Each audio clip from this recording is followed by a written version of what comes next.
Wyatt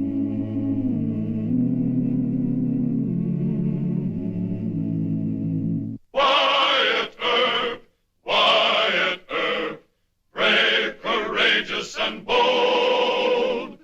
Long live his fame, and long live his glory, and long may his story be told.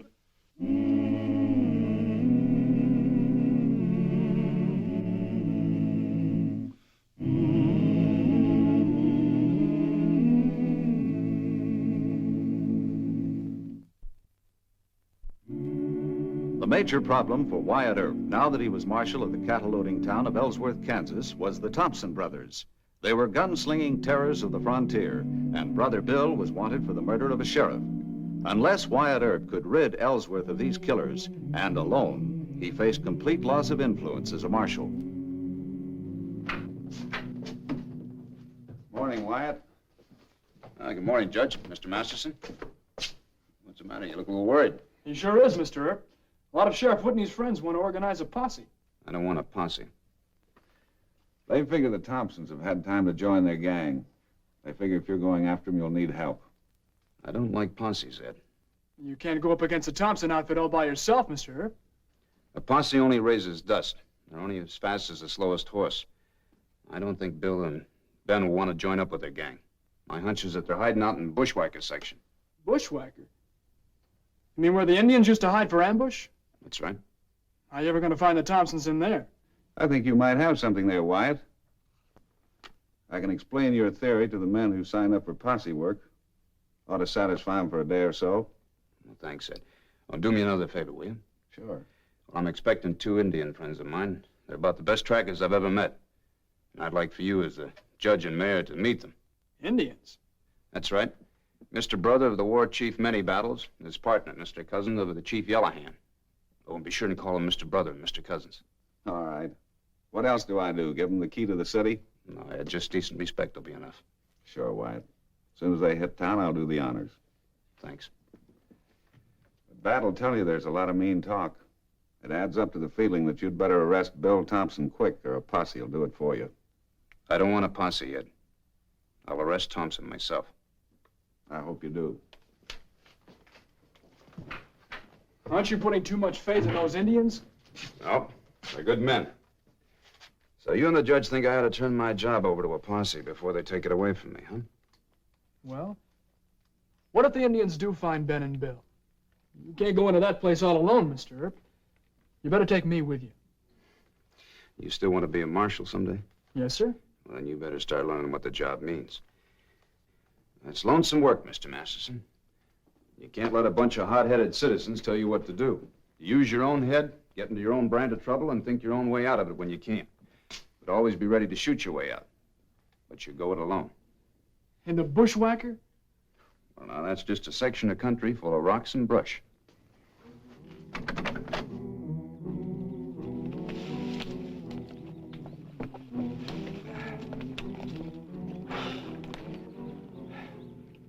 Good old Bushwhacker. One of the nicest hideouts we ever found, huh, Bill? We should have brought the boys with us. Nah. Why don't you drink some water for a change? Now, if Earp comes in here after us, you're gonna wish we had more guns. Earp ain't gonna come in here. Even if he guesses which direction we headed, he ain't gonna come in here. He's got more sense. What if he did? Hey, you hear anything?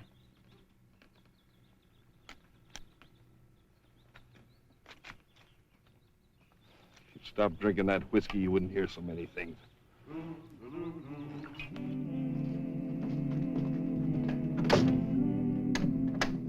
Lehaya. Lehaya. Lehaya. Mr. Brother, Mr. Cousins, shut the door. Come in. Mr. Brother, you sit there. Mr. Cousins, you take that chair. Giovannini, American. Mr. Brother, crack joke? He says, Mr. Earp, first time we treated like American. You tell him it's a good joke. But it's a little sad, too. As I mentioned before, it's a good bet that the Thompsons are holed up in Bushwhacker. You and Mr. Brother know this country. Bushwhacker? Yes. Good ambush. Got many good scalp there. Nagalim Bacaldo Ihiaje, bushwhacker. Long knife, Waitgen, Bikakachihi. He says he guides soldiers to White Cap, Johnny Rep camp one time. Bueno, long knife, Mogdagus. He says soldier loose fight. I heard about that. I'll explain about these in a moment. Now, I want you to find Ben and Bill Thompson for me. I want you to move like dead men's ghosts. And I want you to be heard or seen. And you'll be very careful not to get hurt. The Thompsons are killers. They're very quick with their guns. Now, as to these loops of rope, I want you to take these with you. You men wait here. I'll go talk to Marshal Earp. Earp's just stalling, Ed. We want Bill Thompson. And a posse can bring him in. There's a delegation outside. I know, I see him. They don't trust those Indian friends of yours. They want a posse, and they're pretty bad-tempered about it. How's your temper, Ed? Well, I think you're being unreasonable about this. It's no good just to say that you don't like posses and want to handle the whole thing by yourself. They knew Sheriff Whitney. They were fond of him. I was fond of him, too. And I want Bill Thompson for his murder just as bad as they do. I know that, Wyatt, but you're being high-handed and arbitrary. This is my business, Ed, and you hired me to run it. Well, at least go out there and explain your position. All right.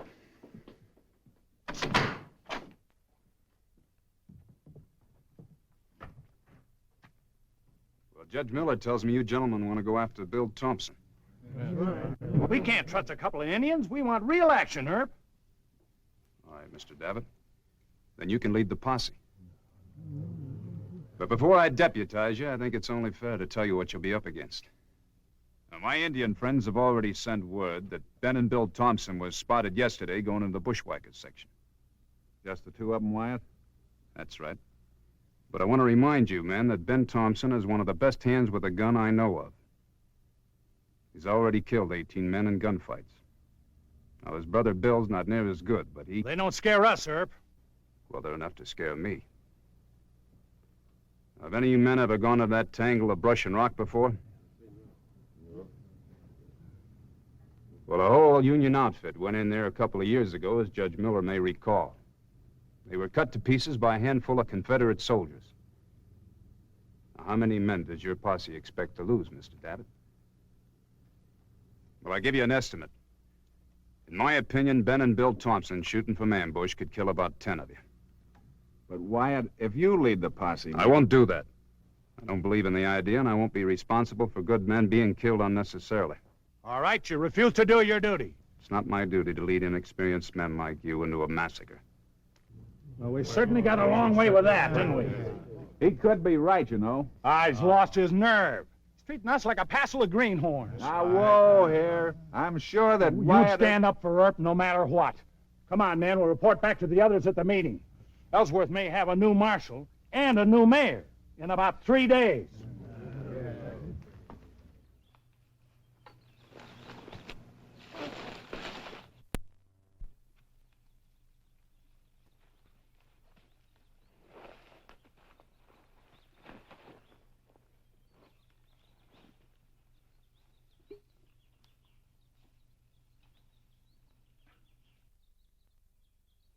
Hey, Ben. Wake up, Ben. Look it. It's Earp. He's found us.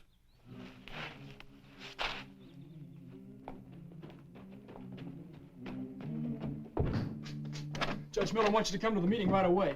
They're talking him down, Mr. Earp. Oh? It's nip and tuck. Sam Davitt's trying to get them to fire you and appoint him as leader of the posse if they're not found in 3 days. The judge says if you'd explain to the whole meeting what you're I've going explained it once. I'm not going to explain it again. You don't care if they fire you? Nothing much I can do about it, Mr. Masterson. I've said all I'm going to say. Well, you can't just sit there and let things happen.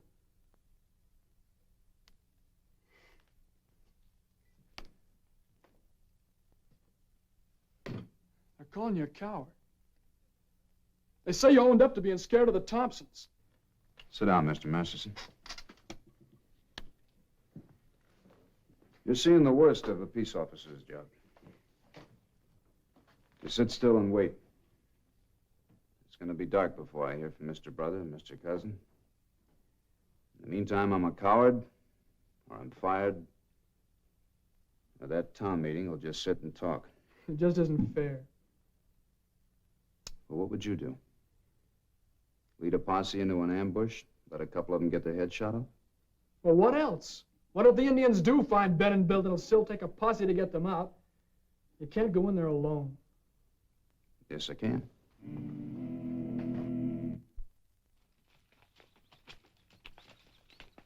Well, here she is. Yeah. Yeah. Is that all you got to say? You give me more credit than that? Well, you're the smart one of the family. You'd be smart, too, if you didn't addle your brains with that whiskey. Took me a half a day to find this place. That means it'll take Earp 6 days, even if he knew it was here. How about a swig of whiskey to celebrate? Huh, Ben? That'll settle your nerves quicker than whiskey. I don't know why I string along with you. All right, then. Go ahead and leave me. I would. But you're my dear, crazy little brother. Now let's get inside.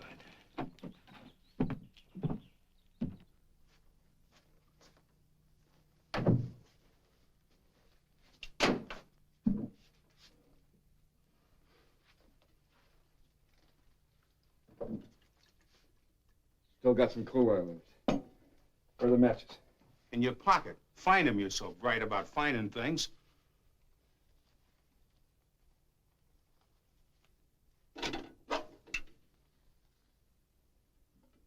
It's the first time we've ridden in here since the war, huh, Bill? What's the matter with you? Look, Ben, look! It's Earp. I'm getting out of here. Wait a minute!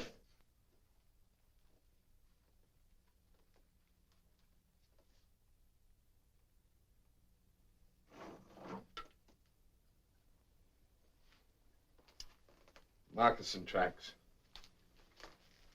A couple of Indians.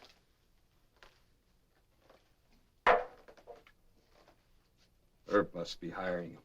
But we can't stay here, Ben. They'll tell them just where we are. That Earp. With all the sneaky, underhanded tricks. He's trying to work on me. On you? That's for me. And I ain't staying here and being cornered by Earp and his posse. Bill! Use what few brains you got left. Yeah. Maybe I'd better. Yeah, maybe you'll turn me into Earp. Turn you in. Look, haven't I always kept the law off your neck? You're my brother, and I'm stuck with you. Just the same, I'm getting out of here. Bill! Earp's not coming in here after us. But why ain't he coming after us? 'Cause I know him. I know how he thinks. The rope trick is just to scare me into turning you in. Scare you? That's me he aims to hang. And that wouldn't make any difference to me. Had to kill a lot of men getting you out of trouble. Besides, what would Mom think if I...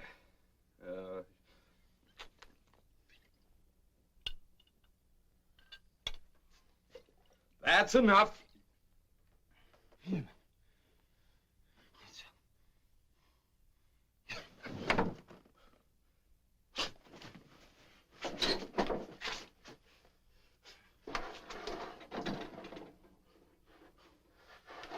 Oh, for gosh sakes, Bill. What's the matter now? I've been having a bad dream. I saw Mom. Why don't you go back to sleep? No, Ben. Honest, I saw her. She came to warn me. I ain't lying. It ain't the whiskey. Mom don't trust Wyatt Earp. She told me he'll make a fool out of you if you trust him. And he'll put me on the gallows. How did Mom look in the dream? Just like in her coffin. She was wearing the white silk dress that you brought her just after we held up the Abilene stage. Please, Ben, I can't stand here no more. Let's go hide in the old still. All right, we'll go. Start now? Yeah, get here. Give me that.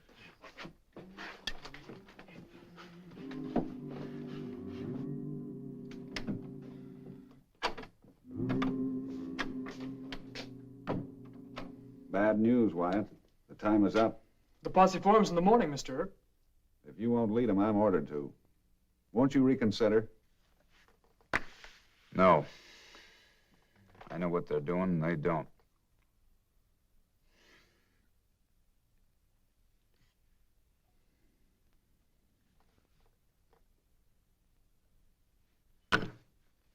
Thanks for standing by me, Ed. I'm very sorry, Wyatt. This town's losing a good marshal. Hey, it's Mr. Cousin. Let him in. Oh, Mr. Cousin, it's good to see you alive. Where's Mr. Brother? He stay near still, Mr. Herb. Thompson's moving to still after dark. Which still? I make picture. Moon here. River here. Whitecap north. Still here. Johnny Reb make whiskey in it. Yeah, Buzzard's Roost. The old Ku Klux Klan hangout. Good work, Mr. Cousins. Mr. Masterson, see that he gets a fresh horse and a good one. Yes, sir, but what are you going to do? Just get the horse. Thank you, Mr. Cousin. You can tell Mr. Brother that your debt to me is paid. Thank you. Those Indians must have owed you a lot. No. I sent a telegram to the colonel at Fort Leavenworth vouching for them so they could sell the Army horses. Cost me $1.25.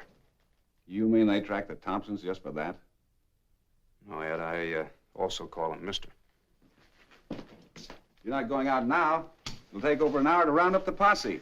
Ed, I told you, no posse. But the time is up. I don't care whether it's up or not. Wyatt, it's suicide to go in there alone. Maybe.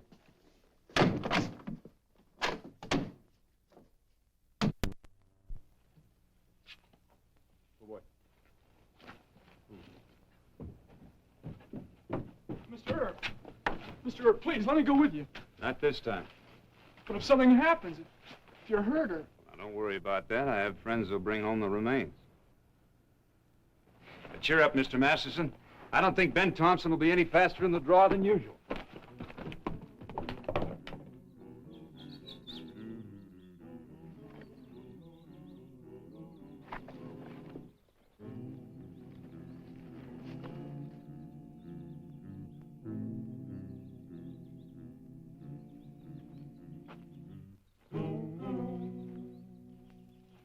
Ben? What you got there? Nothing. That's Indian for the last message. Well, let him come. I'll splatter him all over these hills. Yeah, we'll both gun him. I want him alone, the fair fight. Oh, Ben, what's the sense in talking like that? We can pick him off with rifles. Because he's mine, that's why. He's tormented me and hounded me like a wild dog. It's me he's trying to drive crazy. Well, he ain't gonna get away with it. A better man than he ever was. So you stay out of it, you hear? That's fine, Ben, fine. But I can't trust you. Ben, I swear. What's that? Well, that could be him. So you get on your horse, ride down to the river, and wait for me there. No, Ben, I've got a good mind to put an end to this whole thing. Don't, Ben. I'll go. I'll go.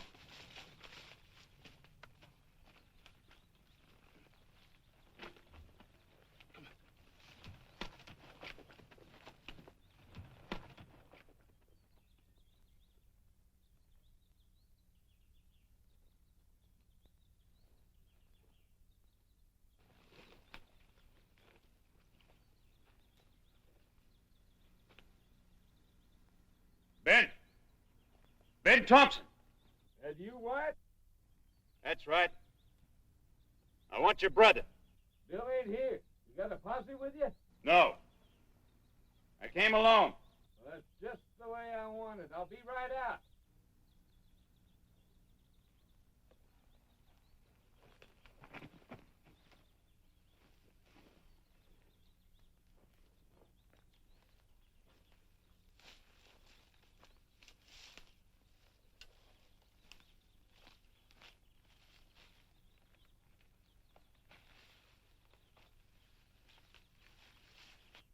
I don't want you. I want your brother.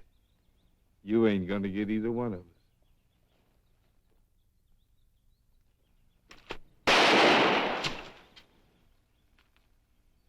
Pull it. You're not very fast with your left, Ben. I don't want to have to kill you. Bill got away.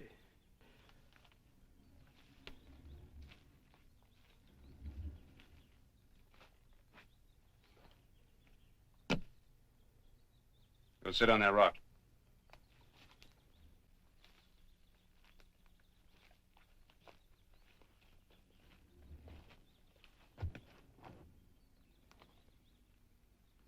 You got a cut artery. No sense in you bleeding to death.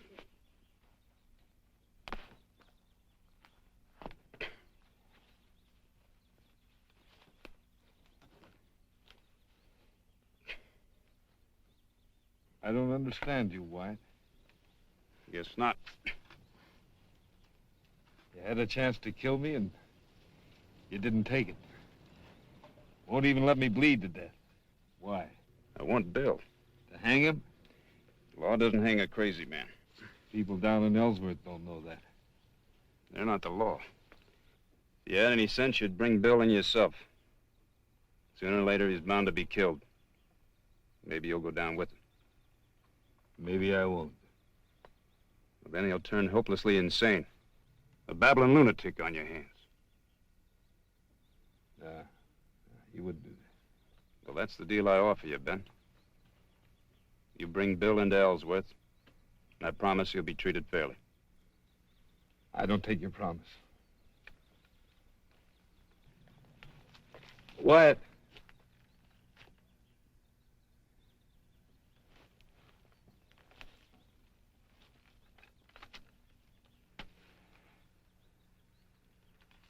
All right.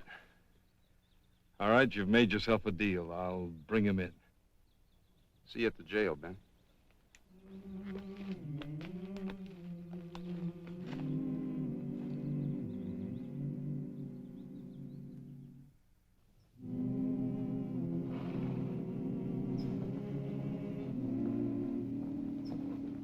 Wyatt, you didn't find the Thompsons? Yeah, I found him. Well, what happened? Did you... No, I didn't have to. Ben's bringing Bill in. You took his word? Yes, I did. Ben's never lied to me yet. Well, maybe the posse will get him. Now, Mr. Masterson, you still want to be a peace officer? Well, yes, sir, but But not a plain fool like me, huh? I don't think you should have trusted Ben, Mr. Earp. No? Well, take a look behind you.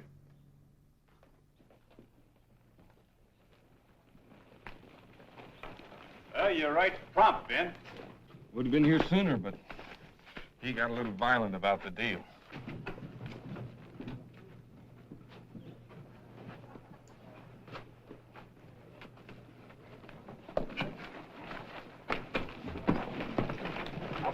Now, Bill, you're sick in the head, and this is the best thing for you. I give the marshal my word, and he give me his. Put him in a clean cell, Mike. Make him real comfortable.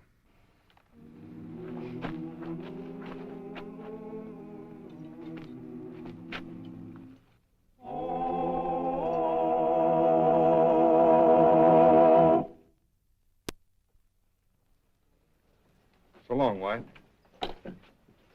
So long, Ben.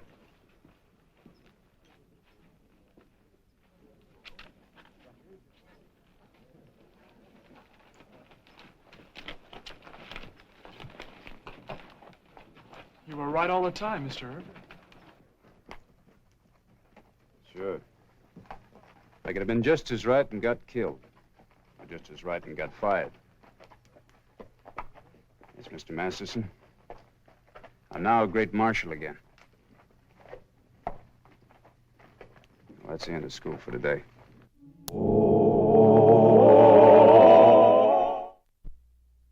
Well, he cleaned up the country, the old Wild West country. He made law and order prevail. And none can deny it, the legend of Wyatt forever will live on the trail. Oh, Wyatt Earp, brave, courageous, and bold. his fame, and long live his glory, and long may his story be told. Long may his story be told.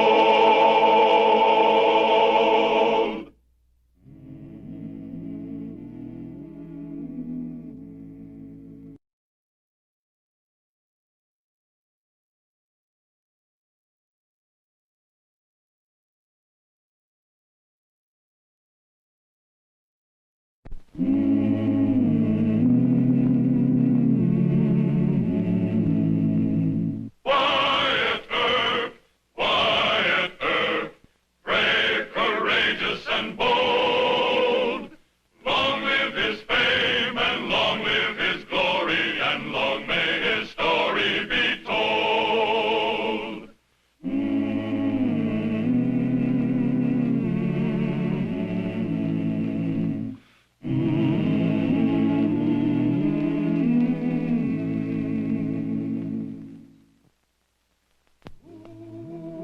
The summer of '75 was Wyatt Earp's second year as deputy marshal in the Trails End cow town of Wichita, Kansas. During that first violent summer, Wyatt had grabbed the town by the tail and held it on the ground, while hundreds of armed and defiant cowboys from the cattle trails tried to keep it on the prod. But even though Wichita had learned to keep its hair slicked, Wyatt still liked to spend his mornings near the cattle pens, watching what might have drifted in overnight. Hey, you, seen old man culling around lately? No, and it ain't like him either. All summer long he's been meeting his herd. Always here to beat me for the best price. And getting it, too. Well, after all, he's my best customer. You might as well be honest about it, Mr. Santel. Cattle kings don't come any tougher than old man Cullen.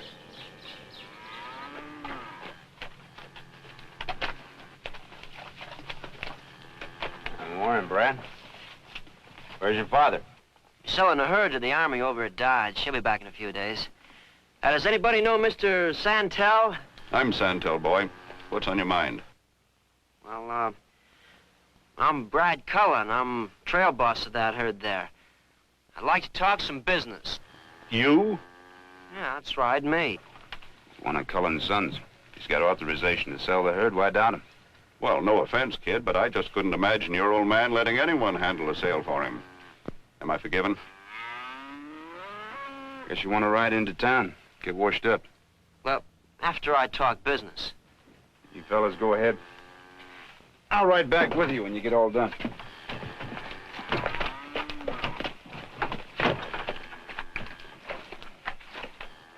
How many?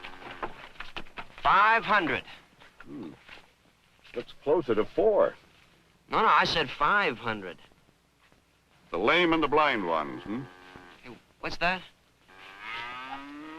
They've come a long way over grazed out lands and dried streams.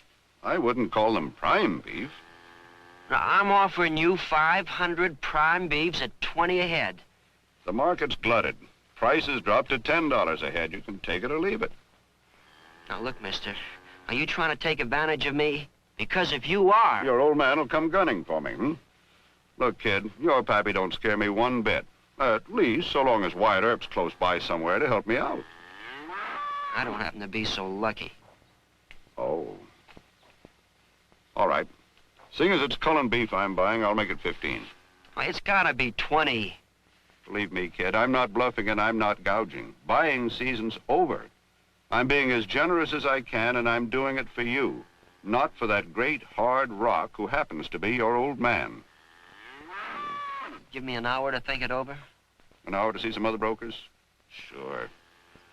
You won't get a cent over 10. I tell you what I'll do. I'll give you 3 hours.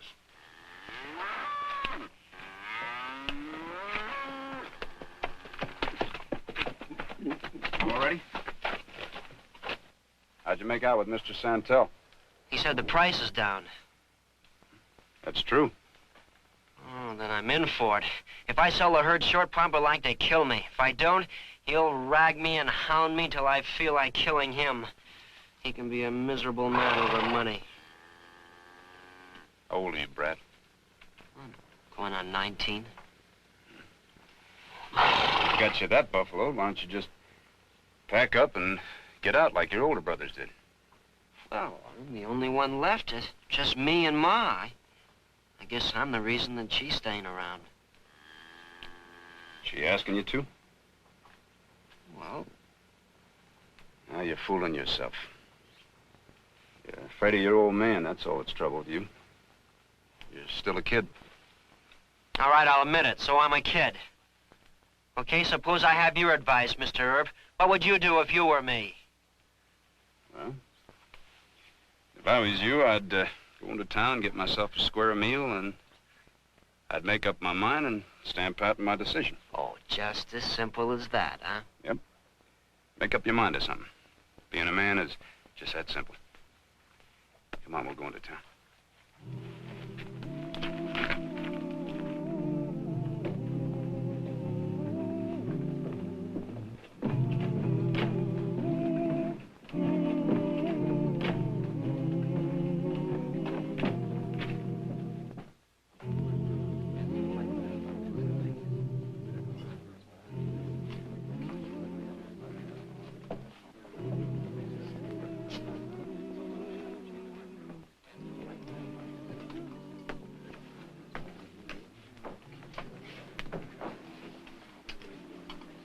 How'd you make out? Made up your mind? Yep.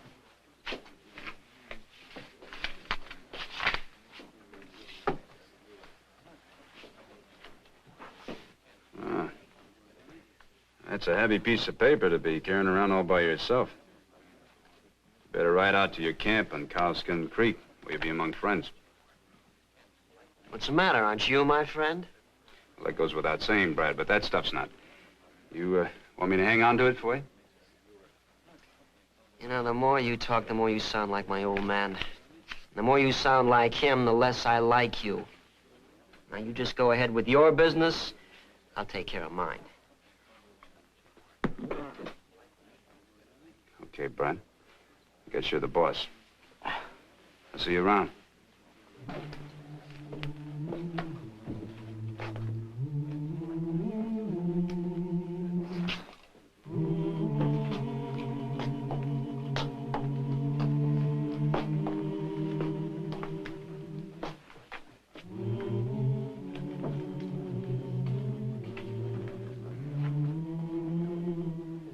Cards, please.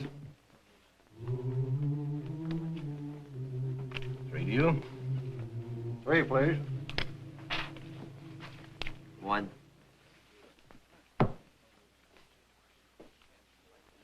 Two to the dealer.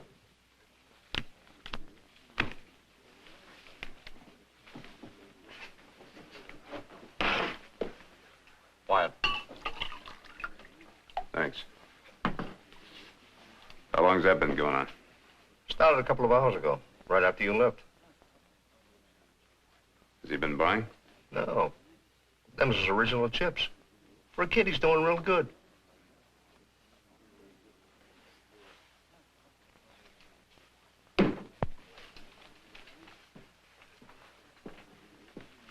Your bet.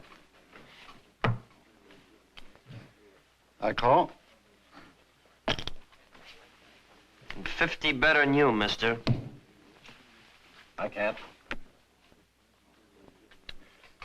You took one card, I believe, didn't you, son? You're supposed to follow the play, mister, not ask questions. The young man raised you 50. Either put up or drop out. You're too young to bluff, kid. But in case you are, I'm willing to pay to teach you not to. What have you got? Heart flush. You lose. Jack's full.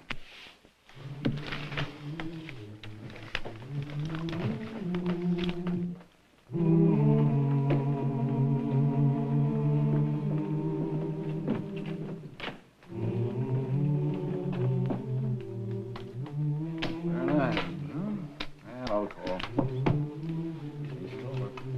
Piece of soup. 7s and 4s, you win.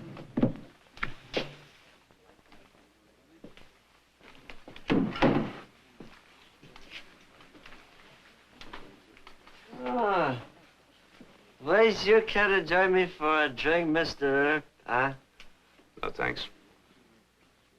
How'd you come out? I came out with nothing but my name, Mr. Earp, sir. And you lost the whole check, $7,500? Yep. But I admit to that with a certain pardonable pride. What'd you figure you'd do?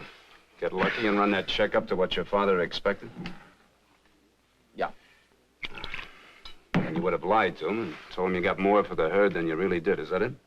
No. You're even more scared of the old man than I thought.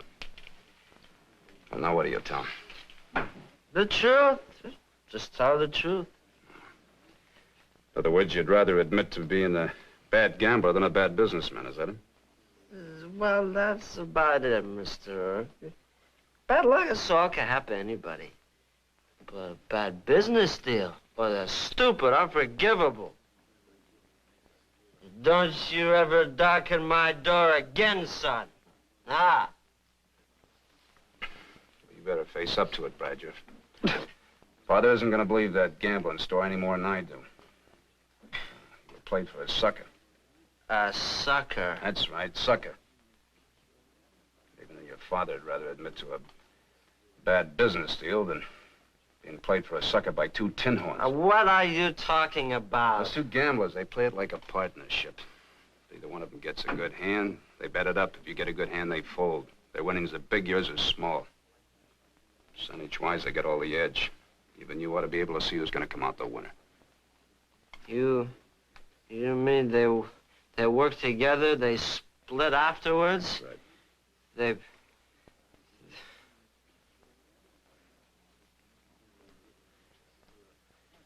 Well,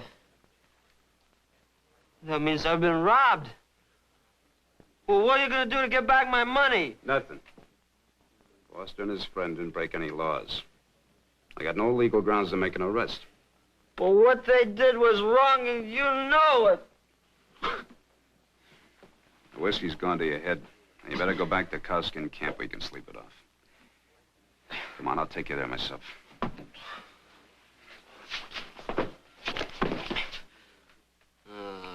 You're a coward, Mr. Earp. You're a protector of cheats and robbers. You're a big man with the 6-gun, too, aren't you? Well, would you just show me how good you are? Huh? Well, that's not a very smart play, Brad. Throwing down on a man with a gun you're not used to. Now, let me have it. Come on.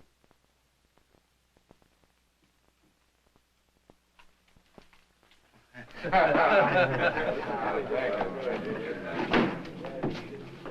on, straighten up like a man.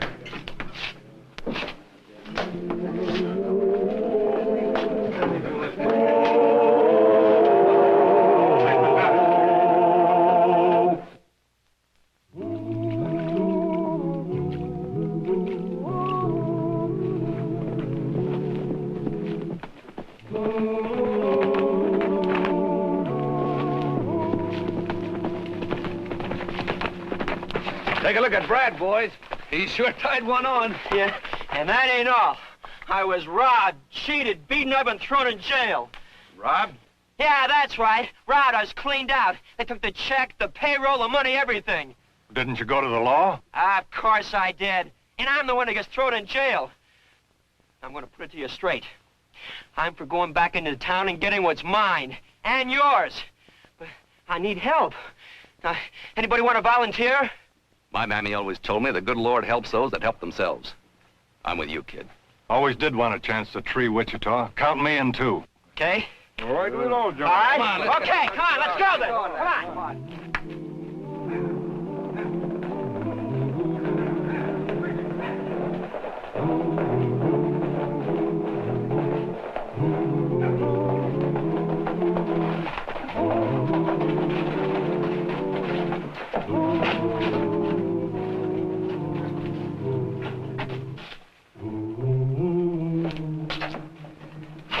still here.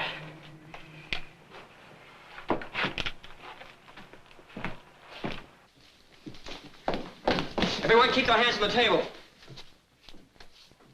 This is not a holdup.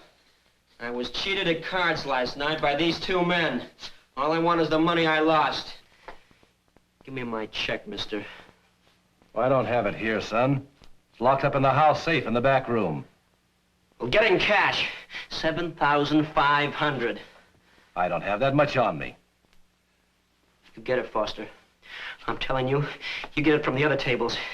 I want $7,500 or I'm going to kill you.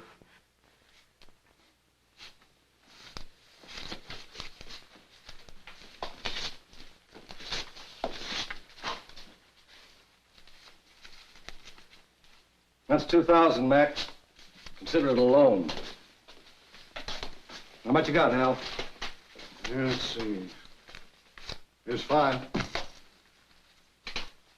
This will make up the rest of it. Make it quick, gambler, or you'll lose some of them clever fingers.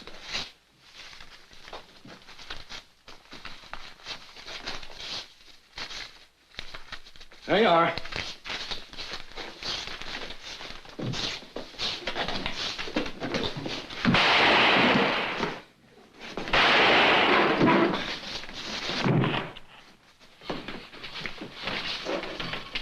We gonna let him get away with this?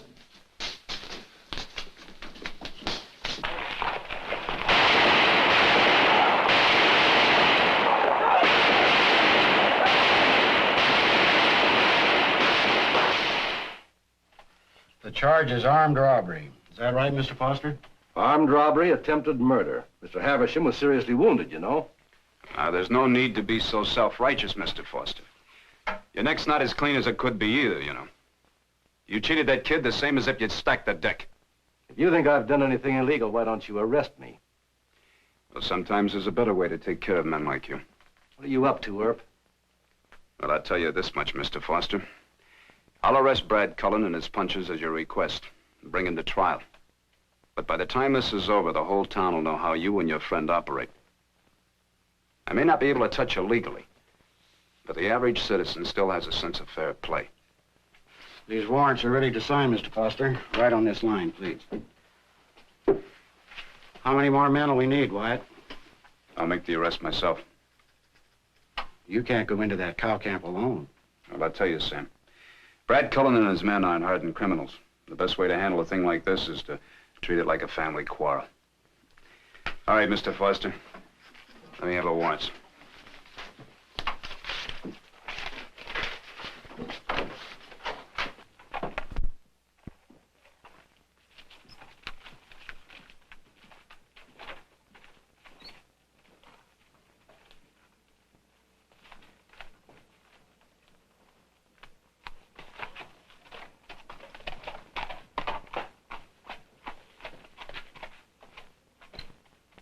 It'd be mighty convenient if one of Brad's cowboys dropped him, wouldn't it?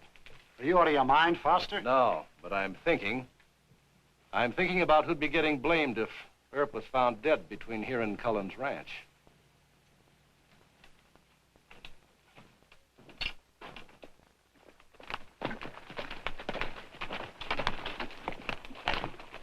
We made it. He's still a couple of miles from camp. Between us, we'll get him.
Earp didn't want us alive to make a point, he'd drop us here.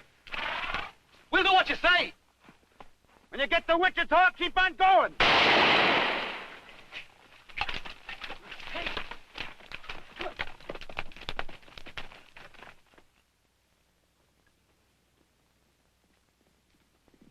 Hey, Brad.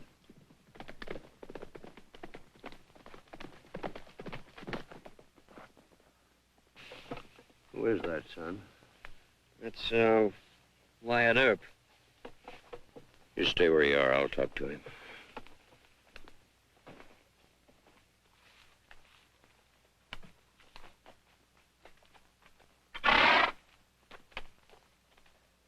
Morning, Mr. Cullen. Morning, Wyatt. See, you got here a little ahead of time. An hour ago. We're, just about to pack and head south. What's on your mind, Wyatt? I got warrants for the arrest of Bradshaw Cullen and 6 John Does for the cowhands who helped him hold up the Texas house this morning. Why, he was just taking back the money that he'd been robbed of. Seeing as how the law wouldn't give him a helping hand. How did Brad tell you he lost the money in the first place? Well, he had a few drinks, played some poker. He said he lost quite a sum of money before he found he was being cheated. He said you wouldn't even listen to him.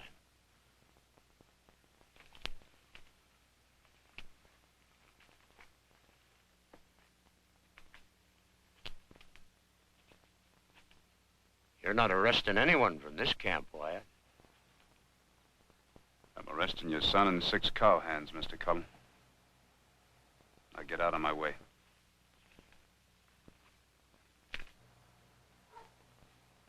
Brad, tell him the truth. You'll never get another chance like this one. What's he talking about, son? Oh, yeah, he's just stalling, Pop. You watch him now. Your son's a liar, Mr. Cullen. Get him, Brad, get him! You ought to drop, you fool. Why don't you shoot? He couldn't shoot me last night when he was drunk, and he can't shoot me now when he's sober. Because he knows he's wrong. It's hard to kill a man when you're wrong, isn't it?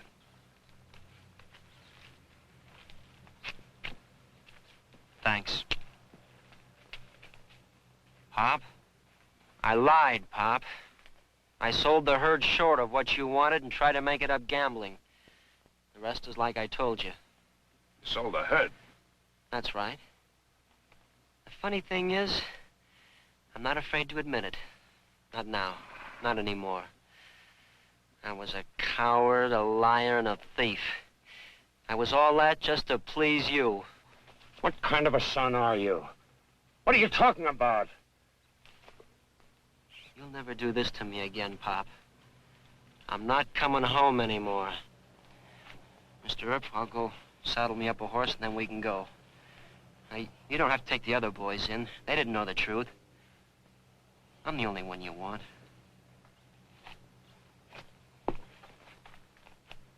I don't understand, Wyatt. My sons. 3 of them now. Gone. I work my fingers to the bone to give them a future. And they leave. Tell me why, Wyatt. I don't understand. I guess that's been the trouble, Mr. Cullen.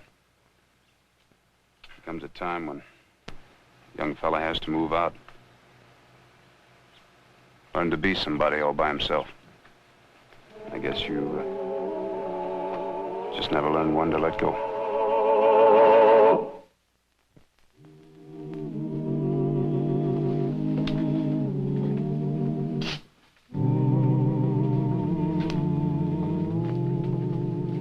Where's Foster and his friend?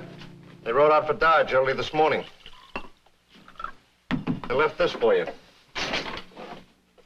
It's that check of young Collins. He said they wouldn't hold any charges against them if you'd return their money. And they wish you to return the compliment and leave them alone if you ever meet up with them again. He left their forwarding address on the back. Huh? Thank you, Judge. Wait, I'll have one with you.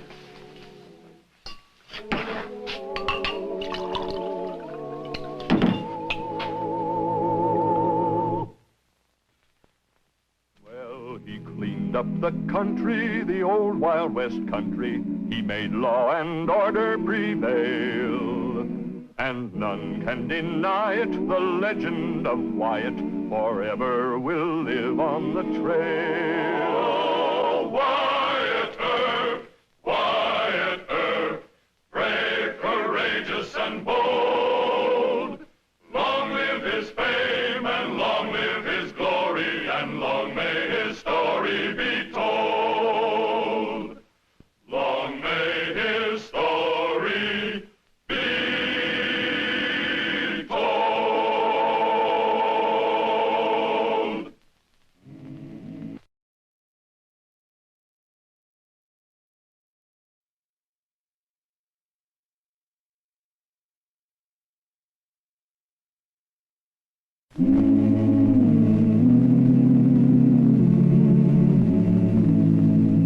Wyatt Earp, Wyatt Earp, brave, courageous, and bold.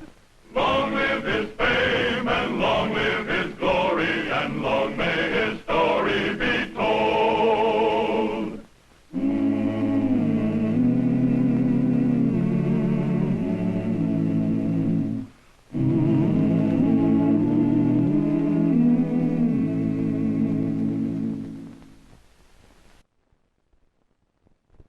Wyatt Earp's greatest distinction as Marshal of Wichita, Kansas, was based on the fact that in 100 showdowns with armed lawbreakers, he preferred to disable an opponent rather than shoot to kill.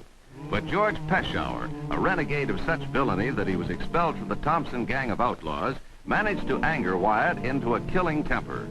On the western frontier of 1875, Marshal Earp was considered reckless and foolishly quixotic to spare outlaws' lives at the risk of his own. And in the case of George Peshour,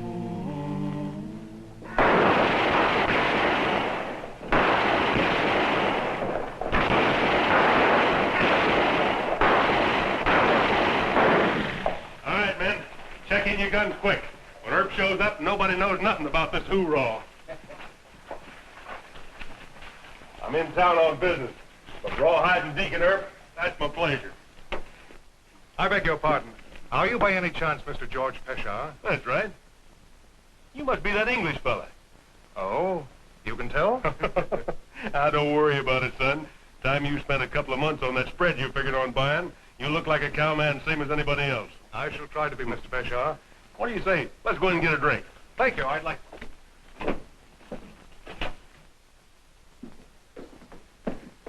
Well, if it isn't our Miss Prim. Sorry. We haven't one vacant room. Oh? Is your bar filled up, too? Come along, mister. I don't believe I remember your name from the letter. Evatt. Rodney Evatt. Ah. I don't like the name Miss Prim. Do you mind if I call you Miss Primrose? The guest is always right. Nobody ever gets anywhere with her, son. She's a mama's girl, proper and prim. Well, I've been here 2 days, and this is the first time she's spoken. I thought customs were a little bit more breezy out here in Western America. Well, you didn't speak to me. Well, that's true, but I thought the lady was supposed to speak first. Hello, Mr. Peshour. Hello, Deacon. Son, this is Deacon Wyatt Earp, the big law and order man in this town. Marshal Earp, I've heard a lot about you. Who did that shooting just now? I wouldn't know.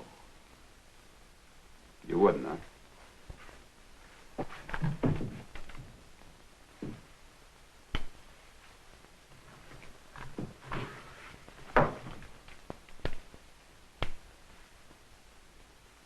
You're a liar. You still want to say you don't know anything about it? Look, Earp, you run it over me and Chad Pierce once in Ellsworth. Don't try it here. Now, you didn't see this shooting. Try and find a witness that'll say they saw me. You're still a liar. Now, gentlemen.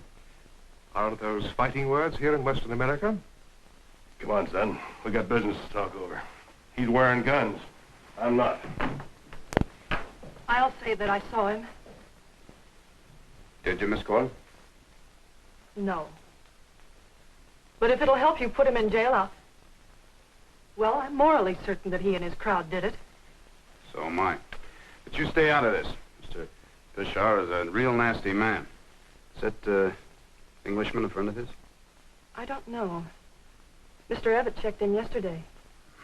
Well, they couldn't be friends. Mr. Abbott looks like a newcomer to me. Yes, he is. Well, I guess he's over 21. Say hello to your mother for me. Mr. Earp. Look, there's nothing I can do, Miss Cora. But you know that man's going to cheat Mr. Evett in some way. Why isn't Peshawar the one that Ben Thompson refused to ride with anymore? Yeah? Then Mr. Evett's in real danger. Well, he's liable to be bilked out of some money, yeah. Well, can't you warn him or tell him that... Look, the British are as stubborn a group as we have. A lot of them have bought ranches in Texas and Arizona territory. If they've been cheated, they kept their mouths shut and worked their own way out of it. Don't you worry about him. He'll be all right. You just help your mother take care of this hotel. Now, these two sections have year-round grass. The little stony creek runs right through the middle of the place. Well, it sounds ideal for cattle. She'll carry 5,000 head, easy. Well, where do I buy the cattle? From the same place you buy the ranch. George, Peshawar and Company. Good. Oh, that simplifies matters. I'd like to see the place. Could we ride down that day? Well, not today, son. It's 150 miles. 100? Well, that would be a bit of a gallop, eh? I say, young chappie, you must be a blinking Britisher. Why, yes, I am. Fancy that. And how's your fuddy-duddy old queen? You take that back and apologize to my friend. I'm apologizing to no one. Kings, queens, or even you. No. No, he's mine. Nor you.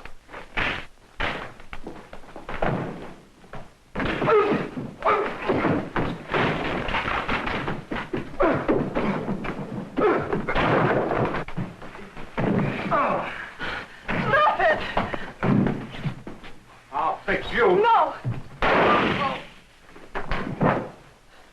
Mr. Earp!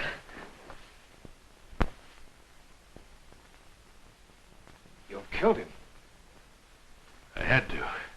He'd have got you. Yes.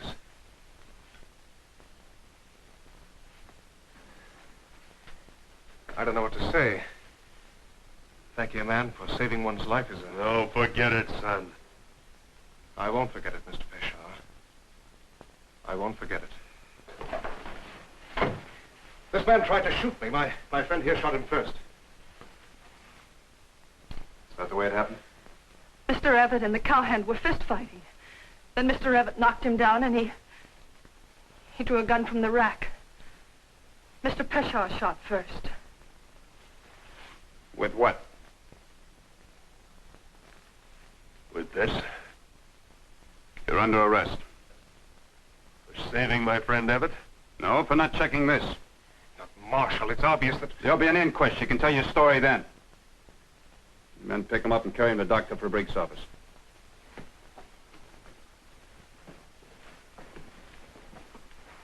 He doesn't need a doctor. He's dead. Dr. Fabric is also our coroner.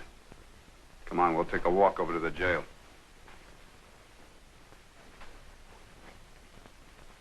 That marshal out of his mind. Mr. Peshawar saved my life, and now he's being arrested. It doesn't make sense. Well, you're the one who's addled. Addled? Oh? Peshawar's a killer. Why, he didn't care about saving you. He saw a chance to kill a man, and he took it. I beg to differ with you. And now, if you'll excuse me, I'll go bail for Mr. Peshawar. Wait. Just answer one question. Please. Of course. Is Peshawar trying to sell you something? A ranch and some cattle? You American woman. It's amazing.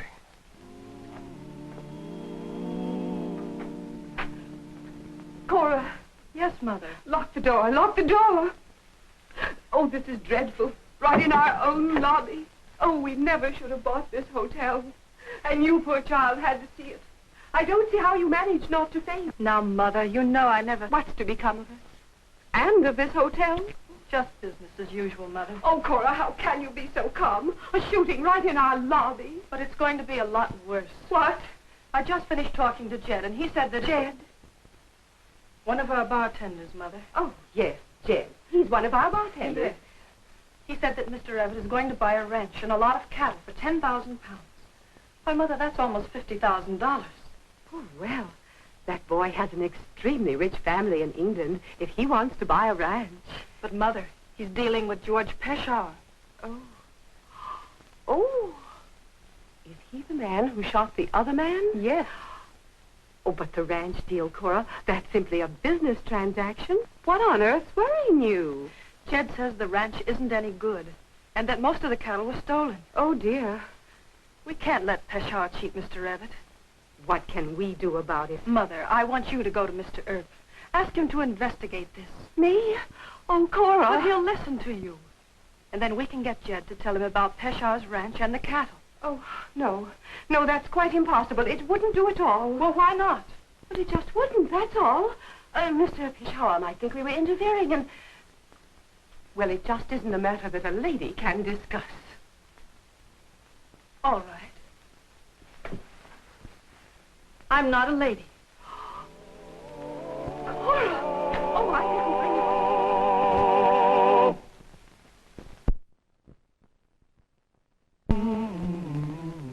Here's the bail money for my friend.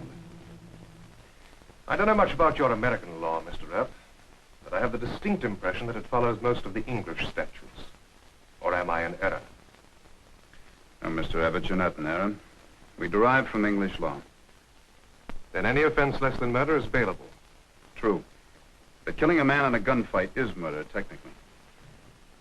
I say now, Mr. Earp, that's not quite cricket. You heard Miss Cora admit. Mr. Everett, your friend's going to stay in jail until a coroner's jury exonerates him. Then it's obvious there's bad blood between you and Mr. Peshawar. Look, he's a killer, a cheat, and a rustler. Or I could use more profane terms if you'd like. I suppose you have proof of what you say. Yeah, I caught him cheating at poker once. Now, that's only your word. Do you doubt my word? Mr. Peshawar defended me at the risk of his own life. I think I should defend him. Seems to me I'm obliged, you know. Yes, I think you're a liar.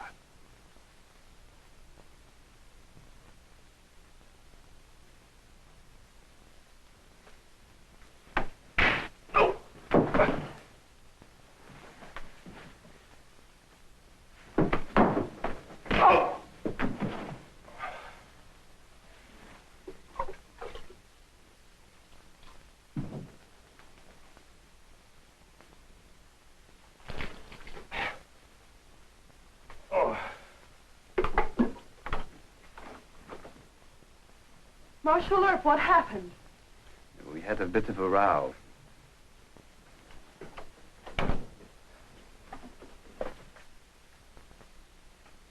Why did you pick on him? Peshawar's the one that ought to have his head knocked off. It was a beautiful right punch. Maybe I should have called you out with revolvers. Are you good with them? Not too bad. I shot for England at the Bisley matches. Miss Primrose. I am sorry. I vaguely remember the scent of perfume, but I thought I was in the land of dreams. You still are if you plan to deal with George Peshawar. Oh? You agree with Mr. Earp? Yes. If you'd only listen, you'd understand why... I'm sorry. I'm being stubborn, I know. It's a bad habit with us British. We're loyal to our friends.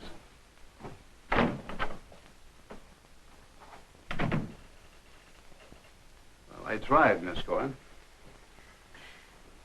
But Jed says the ranch is no good, that the cattle were rustled. Mr. Everett should demand proof in writing. Why are you so concerned? Well, it's nothing personal. It's just that he's a guest at the hotel, and, well, we always look after our guests. Now, well, take my advice and forget it. You mean just stand by and watch a visitor being cheated out of $50,000? Miss Cora, if he goes through with the deal and finds out that he's being swindled, he can always swear out a warrant against Peshawar and sue him. Besides, there are an awful lot of Englishmen. Why don't you find yourself a smart one? Why, Mr. Earp, you don't think I'm interested in Mr. Everett? Yes, I do. Now, look, I told you back at the hotel to stay away and not make trouble with Peshawar. Young England is going to stick with him to the last ditch. He'll break your heart. Good day, Mr. Earp.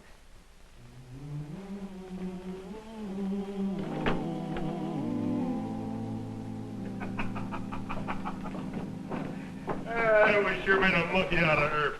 Justifiable homicide. Even old Doc Verbeek gave him what for. I wasted the coroner's time. Hey, I've been waiting to ask you. Where'd you get that bruise on your jaw? Oh, a bit of a shandy-gow. Earp, he done it? Well, it's all over now. I suggest we forget about it. No, we won't forget it. Hey, Deacon. Big John Law. Punching my young friend Everett. You want to make that your business? I want this young man to know that you're not a fair sample of an American. When you're not wearing your guns, you're as yellow as a buzzard's beak. I'll take them off. Now, leave them on. And when you and I meet, I'll be wearing mine. You do that. Is Mr. Earp afraid of you? You saw the way he acted, didn't you? Didn't seem afraid to me. Looked like he was trying to hold his temper. Just bluff, son, bluff. When I'm wearing my guns, the man that's not afraid of me is a fool or an idiot. Now, come on. Let's go wet our whistle. Talk about that cattle spread.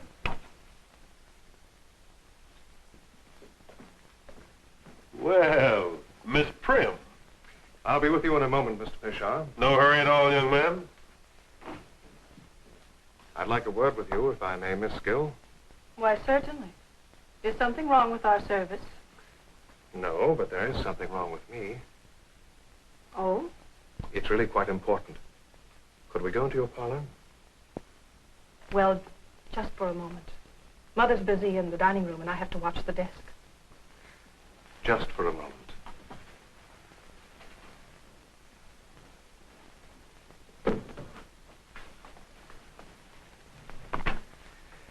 I'm afraid I'm a stubborn coot. Quite. But you and Mr. Earp wouldn't have warned me against a man unless you had what seems to you a good reason. No, we wouldn't. Well, what is the reason? Thought you had a tight hobble on that Britisher. What do you mean? Just straight into the parlor with Cora Gill. He'll be running back in here for a drink to warm him up after he's talked to her for 5 minutes.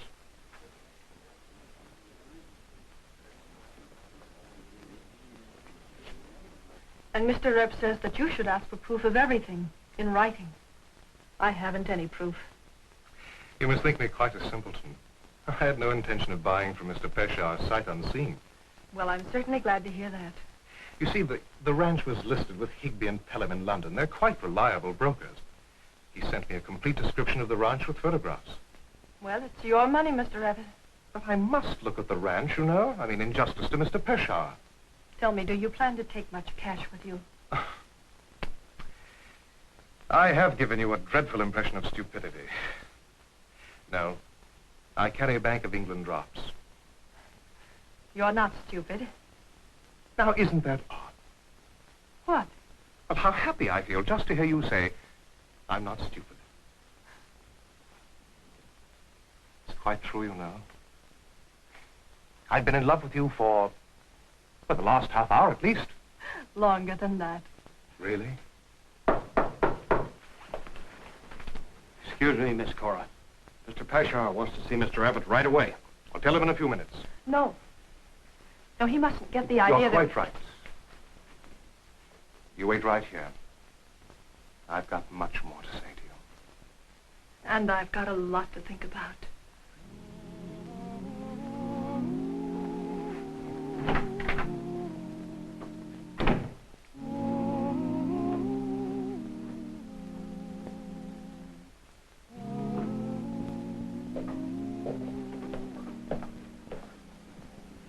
You wanted to see me? The paper just came out with a bad weather report for tomorrow. Oh? I think we'd better hit the trail, son. We can cross most of the creeks before the rains flood them. Well, when would you want to leave? Right away. I'll have to go upstairs and pack my gear. Oh, I'm sorry to rush you this way, but when it rains this time of year, that trail gets mighty bad.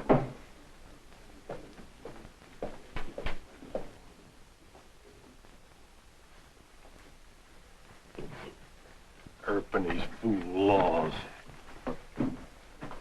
Oh, Miss Cora, there's bad weather coming up. Mr. Peshar thinks we ought to go for the ranch right away. No. No, please don't go with him. Hey, what is this? Well, Cora and I have an understanding. What's the idea of telling him not to go with me? You're a cheat. And a crook. You've been listening to Wyatt Earp, huh? Now, look, let's not have any of that. I'll ask her. What else does Earp say? Earp doesn't say anything. I say it. Why, you stay out of this. I think not. No, he'll shoot. Fuck you. I want Earp. Where are you going? I left my gun in my room. You, going after him? Why don't you let me and the boys take the shower? You offered me the fight. But you're too sore at him, Wyatt. You might kill him. That's right. No, sir. Oh? A lot of folks heard Peshawar rawhide you. If you kill him, folks gonna say it was a grudge fight. You've been up against a lot of men as bad as Peshawar, and only wounded them or buffaloed them. Well, this is different. Why is it different? Because Peshawar really hates me. Rest of them were just drunks or killers paid to do a job. Men in a corner like Ben Thompson. I just can't risk winging Peshawar. But he'll be the first man you ever killed. Well, there's always got to be a first.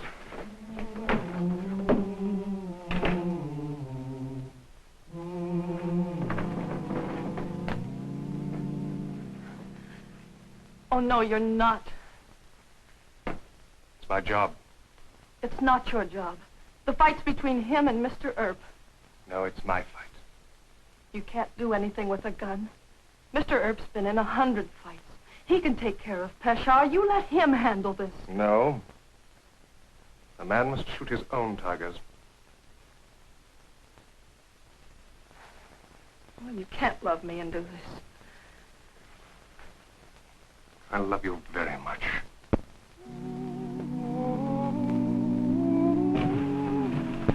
Barney, you seen Wyatt Earp? No. Guess I reckon he's over to jail. Do you want to see him? Yeah.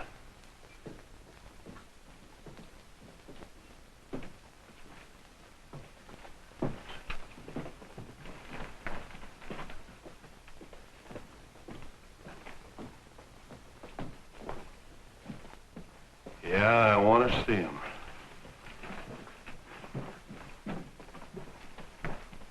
Keep away from me.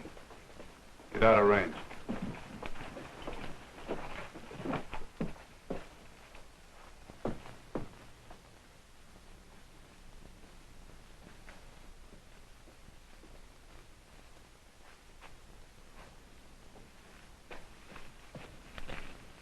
Mr. Evan, stay out of this. I don't want you, stupid. I want Earp. No, I'm your man. I don't know the etiquette of these things, Mr. Peshawar. I advise you to go for your gun. All right. I'll take both of you.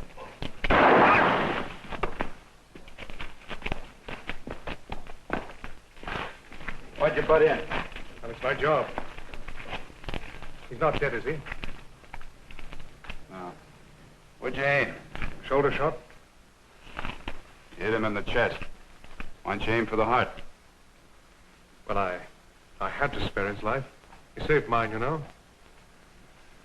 All right. Take him on over to Doc Fabric's office.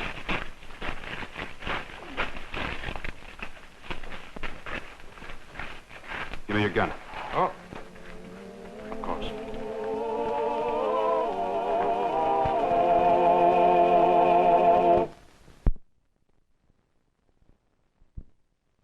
There, dear, there's no need to carry on so.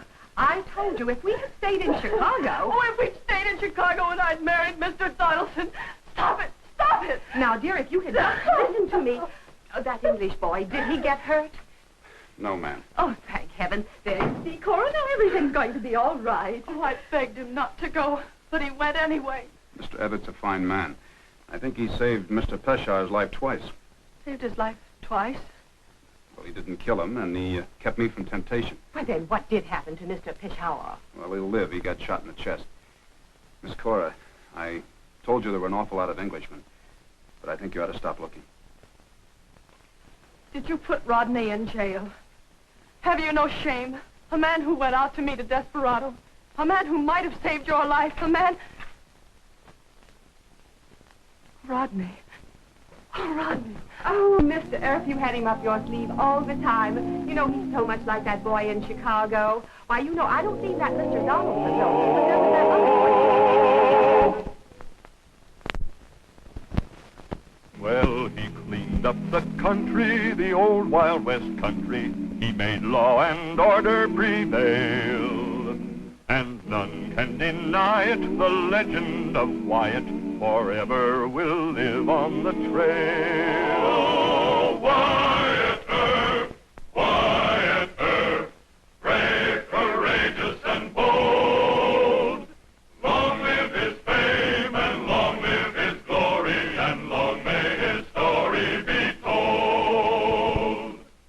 Long may his story be told.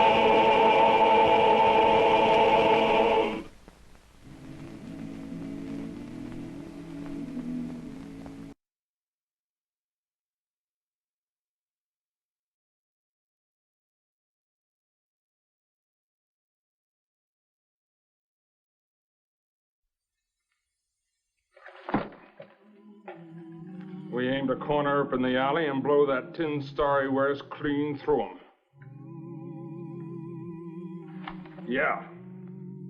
Kill us so-and-so. You mean bushwhack him? Oh, now, and you're gonna help us. Or do you want your saloon burnt to the ground and half the town with it? No, I'll help you.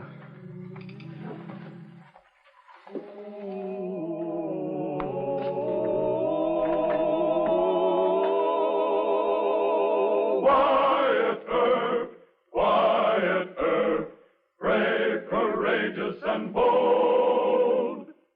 The Life and Legend of Wyatt Earp, starring Hugh O'Brien. Wyatt Earp, the Neil Marshal of Dodge City, was trying to civilize the toughest town on the western frontier. The hoodlums of Dodge knew that Earp had tamed Ellsworth and Wichita, but these were little cow towns compared to Dodge City, the cowhand capital. Marshal Earp had to start all over again, and in the face of opposition which had run several peace officers out of Dodge. This Gomorrah of the Plains offered Wyatt Earp a hard choice, fight or run. And if he was to fight it out, Wyatt needed the help of City Councilman Jim Kelly. Mr. Dog Kelly, they called him in the history books. Ex-soldier, gambler, saloon keeper. An odd mixture of good and evil.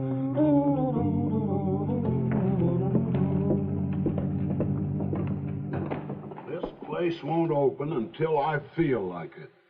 Jim Kelly. Jim must be riled about something. Well, I wanted to get a drink.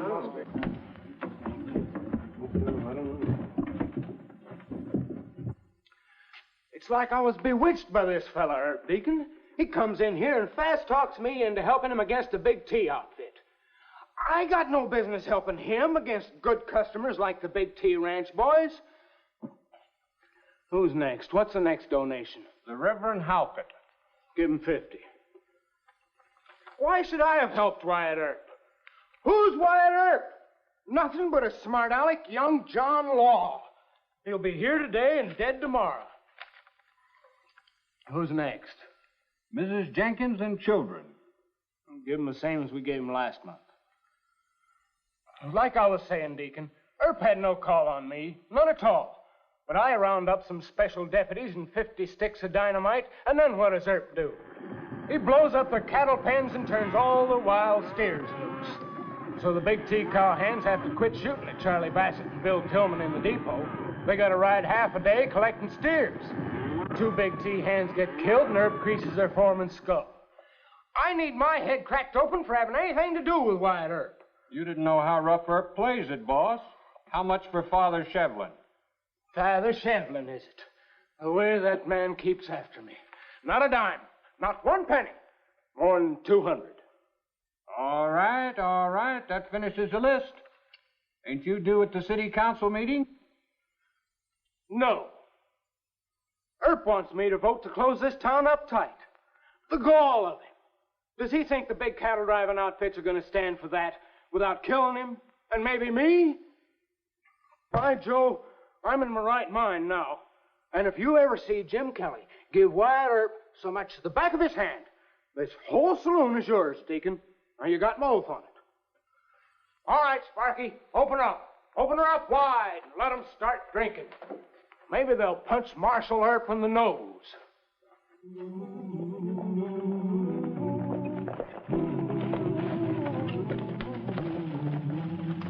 Now let's get organized this time.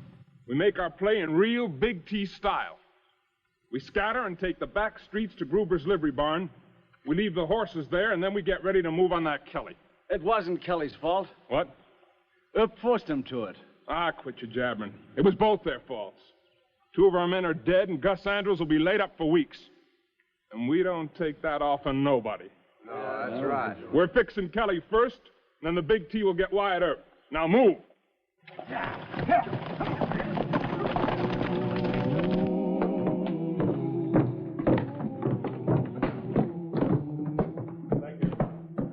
Back there. Go on, go on. They're not Big T, men. They're just drunks. Al, the doc will be over to patch him. Keep him locked up. Yes, sir. Gentlemen, I'm awful sorry to keep the town council waiting. What happened to you? Oh, nothing too serious. One of the Big T outfits stuck his thumb in my eye. But I don't think he'll do it again. He'll be all right in a couple of days, though. But what's more important is there are drunken cowhands in the street with guns. Mr. Mayor, that ought to convince you that we need these new ordinances that I'm asking for. I'm convinced, Wyatt. I'm not, and neither is Mr. Billings. The town council is kind of hung up. 2 votes for your new ordinances and 2 against. Well, gentlemen, I'll tell you, it's useless to even hire a marshal if these aren't approved. Now, what are the objections, Mr. Prentice? Well, Billings and I think 2 of them are all right, but we sure don't like the others. Well, which ones do you object to? Check your guns, don't ride horses on the sidewalks or in the saloons or hotels, don't discharge firearms within the city limits, no drunkenness on the streets. Well, we vote against number 2 and number 4. Oh, in other words, you think it's all right to ride a horse into a saloon or hotel lobby or into a store, huh? Well, it shouldn't be a misdemeanor, just harmless fun. Harmless fun? We've had at least 20 innocent bystanders kicked or bitten by horses. And being drunk on the streets. That's just harmless fun, too? I'm not a hypocrite. I've been tipsy on the street, and so have you, and so has Kelly. Say, speaking of Kelly, where is Mr. Kelly? He's a 5th member of the council, isn't he? Jim ran out on us. What do you mean he ran out? Well, he's sore because you got him involved in that fight last week. Says he won't vote either way. But if he did vote, he'd vote against you, Marshal. Afraid that's it. And Mr. Mayor, I'd appreciate it if you'd call another meeting for tonight. Have a little talk with Mr. Kelly. That won't do any good. You know that. Now, Kelly is on our side. I know. Ace is a loser. Not too bad.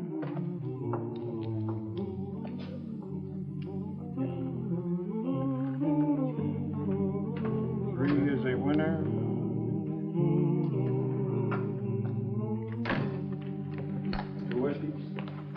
Mr. Kelly, I'd like a few words with you. Oh, what happened to you? Oh, I caught a little thumb in the eye. Big T. I'm sorry to hear it, but that's the only word you'll get from me. We ain't friends. Oh, wait a minute. This is business. Both mine and yours. I helped you once, never again. Ain't I made it clear enough? I'm asking you to keep away from me. You know, there must be 2 Jim Kellys. Then this one's in his right mind. I kind of like the first Jim Kelly.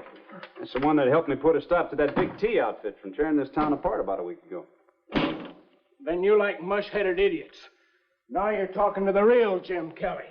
I run a saloon and a gambling hall. Well, that's legal business, Mr. Kelly. And I sell liquor to the Big T outfit. I didn't mean to set him up for a killing.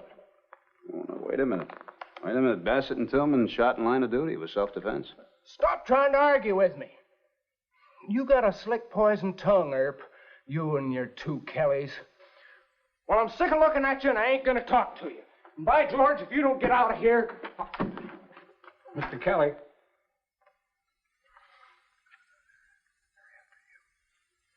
Well, my duty's to defend myself. Settle the chips and close up. Gotta change this place into a fort like the Alamo. Sparky, get out the guns. Reb, put up the bars. Start piling tables in front of the doors and windows. All right, there's gonna be trouble here. Anybody who's got a shooting beef against the Big T can stay and help themselves. The rest of you, clear out. Oh, now, think about it, Mr. Kelly. You can't stand off that many men. Marshal, this don't make sense. He'll get us all shot and the place burned on top of us. Can't you do something? I can try.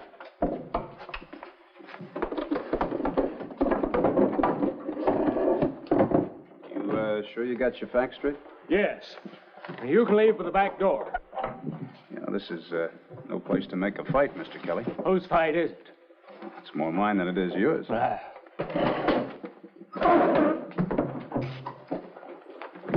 Now you'd make a pretty good-looking deputy. I'm defending myself, not helping you. You sure you couldn't use a little help? Not from you. I'll leave for the back door, I said. Get moving. I sure did like that old Jim Kelly. Yes, sir. You know, he used to be a real tough sergeant in the cavalry. You know? Just keep walking. I kind of depended on him, too. Like all old Army men, I kind of knew his duty. Figured he'd back me in the council and put an end to all this foolishness. I'll take what's coming. You want to fight it out with that gang of spoiled, rotten hoodlums all by yourself, huh? The door is open. All right. I'll ask you just one more question.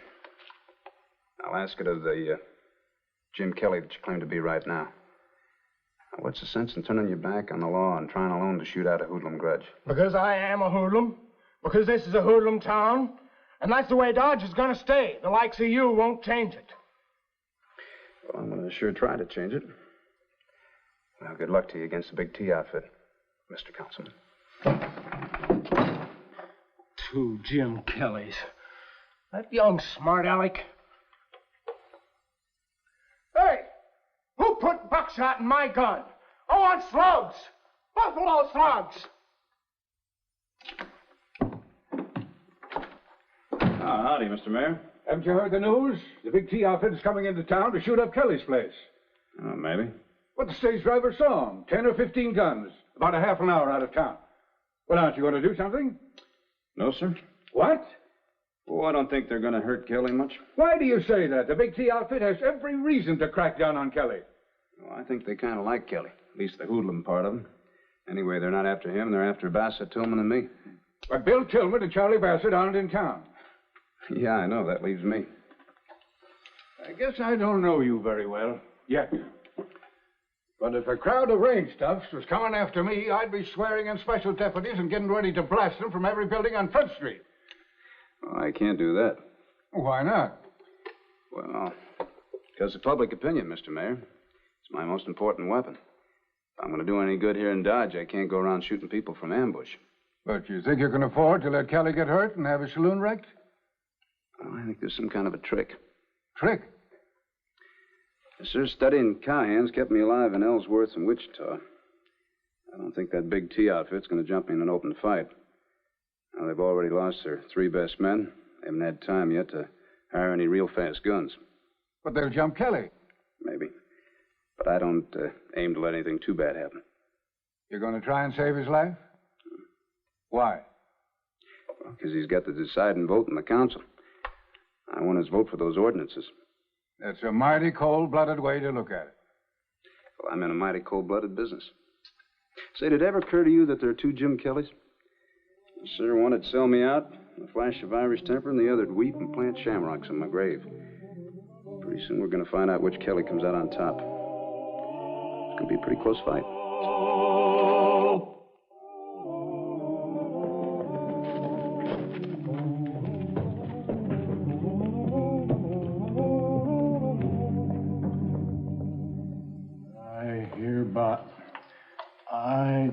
Jim I bequeath, bequest, bequeath. Hey, Deacon, come here. How's this fella Earp spell his name? Well, Wyatt would be W-I-A-T, and I guess Earp is U-R-P. Why, boss? Never mind. Get back on guard. To Father Chevron, $5,000. Hoping he will pray once a week for Wyatt Earp. Hey, Mr. Kelly. 2 big T cowmen, but they're on foot. Comb and daggers. I wonder why they ain't riding with the rest of them. Maybe they got fired. Oh, they didn't. They're keeping an eye on me. And where's my good friend Wyatt Earp? He offered to help. Shut up! They'll get me and let him run out. I'll have no prayers for Wyatt Earp.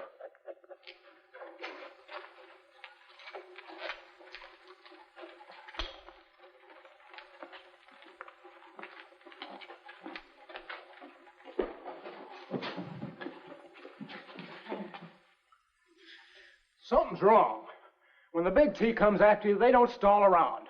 They come galloping down the street. They come shooting. Maybe they're scared of Earp. Ah, 1 marshal and 3 deputies. Might be scared if Tillman and Bassett was here. They're out in the country chasing stage robbers. Drop your guns. Keep the rest of them covered. Take him in the back room. All right, what's the idea? You guys... We're giving you your last chance. You can't bust in on me, put guns on me, slap me around. Keep your temper. We want Wyatt Earp. Go over to the jail, then. Oh, no. We're going to get him here, and you're going to help us. You mean bushwhack Earp? If that's what it has to be. Oh, no. I hate his insides, but... Listen. You want a couple of slugs in your stomach? No. You want this place on fire and half the town with it? All right.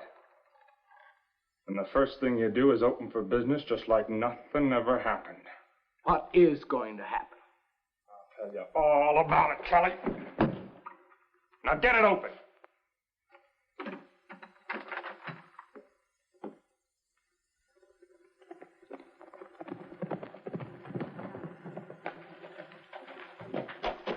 Quiet.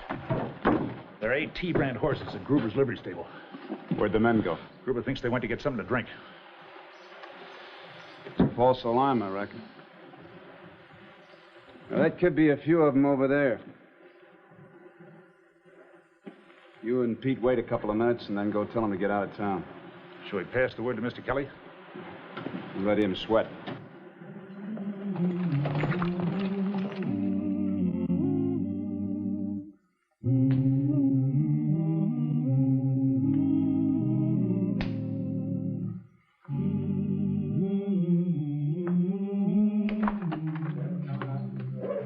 Hey, Dick. Dick! Let Sparky sit in for you. Come here. Take it, Sparky.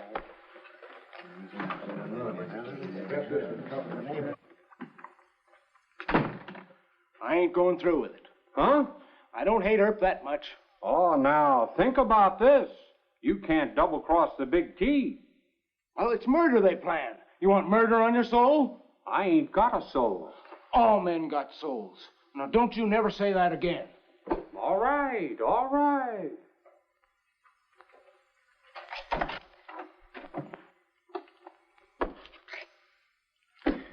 I should let him do it to Earp. If he stays in Dodge, he'll be hounding me. He'll be worse than Father Shevlin. Now you talk like the real Jim Kelly. Now, don't you start that. Some things even a hoodlum won't do. You go tell Earp the whole rotten scheme. That's final? Right. All right. But the big T cowhands will know you tipped him. Not if Earp plays it smart. I know Earp. He'll play it real smart. He'd better. He could get us both killed. Oh, warn him about that. Well, there ain't much time. Find a way to get over to Earp's where they won't see you.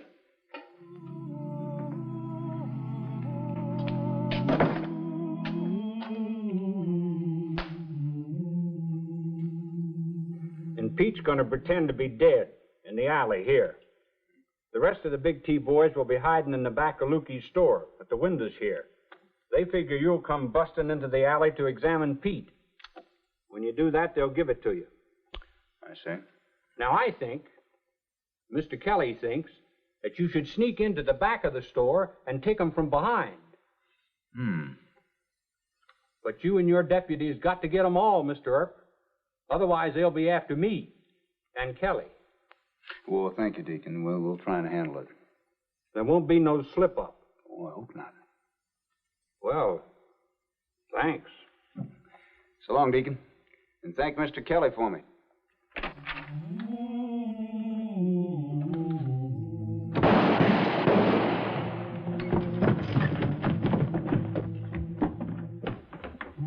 Marshal Earp, this man just been shot dead in the alley.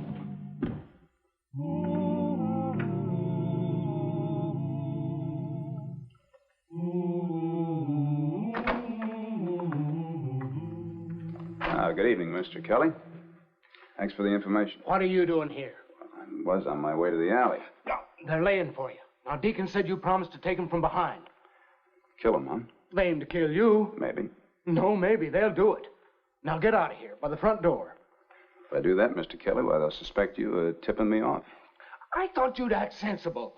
You scared of a little killing? Yep. No. I get it.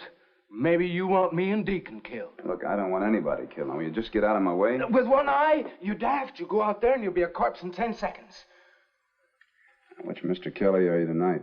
No, don't start that. Get out of here. By the front door. Maybe I can convince him you lost your nerve or somebody else talked. Look, Mr. Kelly, I can't take those men from behind. Sure, I can trust myself, but I can't ask my deputies not to shoot to kill. All right, then run. There's been too much running by peace officers in Dodge City already. You can't fight. The odds are too heavy. Just stand back.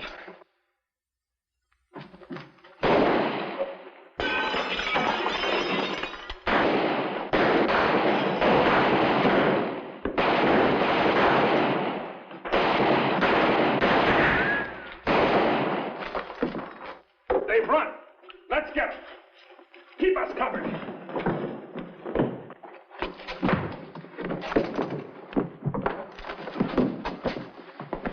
All right. I'll get out there and tell them to quit. Don't shoot it. It's me, Pete. We give up. Drop it. I wish you'd let me shoot him. You go on back in there. Go on. Come on out of there.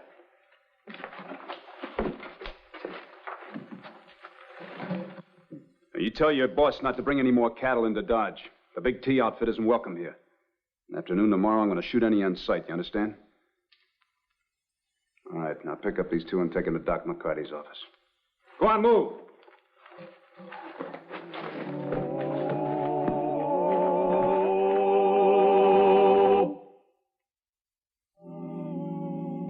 And you know what? I'm a ruined man. Ruined. You told the Big T they can't come into Dodge. Do you know what that means?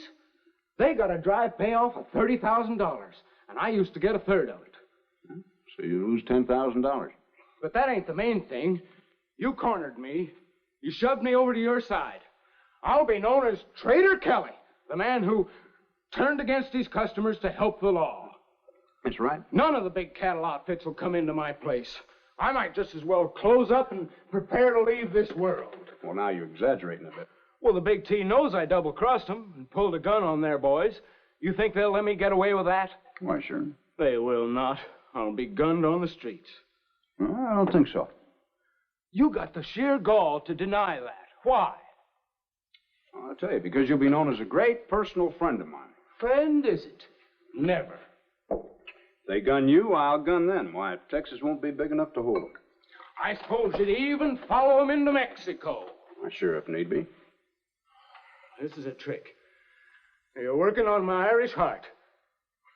Friend, you don't even like me. Well, sure I like you. That Jim Kelly I saw tonight was a brave man. I'll turn on you. I'll stab you in the back. That might be. The old Jim Kelly might come back again. Don't bet against it. Well, I had my say fair and square. But don't ask me to shake hands, because I won't. We can't never be friends, and that's the honest truth. Well, if you say so, Mr. Kelly. And one more thing, and you get it straight. Don't you dog me and hound me. I won't have any sanctimonious John Law trailing after me for help. Of course not. Before you go, Mr. Kelly, how are you going to vote on those new ordinances? You know, you're the only holdout. And I always will be.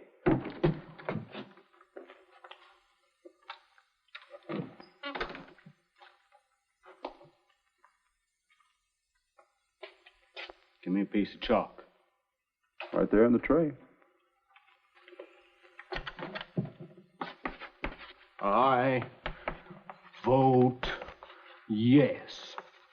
James Kelly.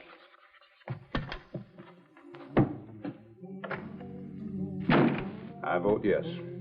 James Kelly. Gives me a majority of one vote. Well, thank you, Mr. Kelly. And good night to you.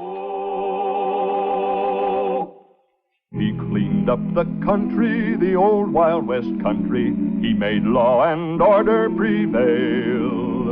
And none can deny it, the legend of Wyatt forever will live on the trail. Oh, Wyatt Earp, brave, courageous, and bold. Long live his fame, and long live his glory, and long may his story be told. Long may his story be told.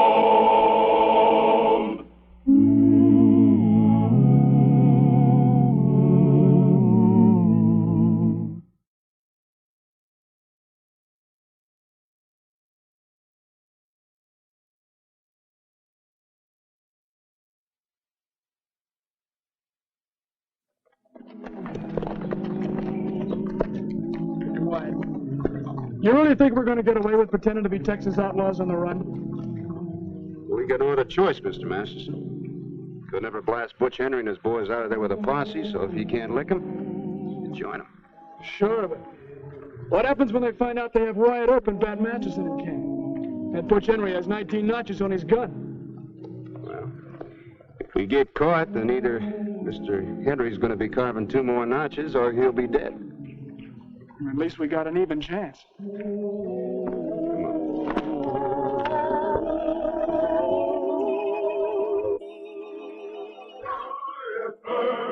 Wyatt Earp, brave, courageous, and bold. Long live his fame, and long live his glory, and long may his story be told. The Life and Legend of Wyatt Earp, starring Hugh O'Brien. Wyatt Earp, as marshal in Wichita and now in Dodge City, had met some of the top guns of the western frontier. He had outfought the notorious Manon Clements. He had outfought John Wesley Hardin in a final showdown. He had persuaded Clay Allison to run from Dodge City rather than face a duel with 45s man to man. But the case of Butch Henry, cattle thief and killer, presented a new problem. Not much was known about him, and he chose to await a battle with the law on his own fighting ground in the rocky wilderness known as the Salt River Bend.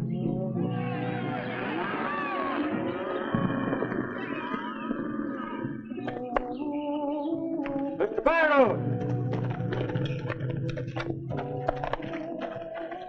What happened, Bill? That Butch Henry gang, they attacked us in the brush, and they killed Ransom and Herb, and then they... We'll take him to Doc McCarty in Dodge. I'm going to see Wyatt Earp about this. And we're small fry in the cattle business, Marshal. We couldn't take the law into our own hands if we wanted to.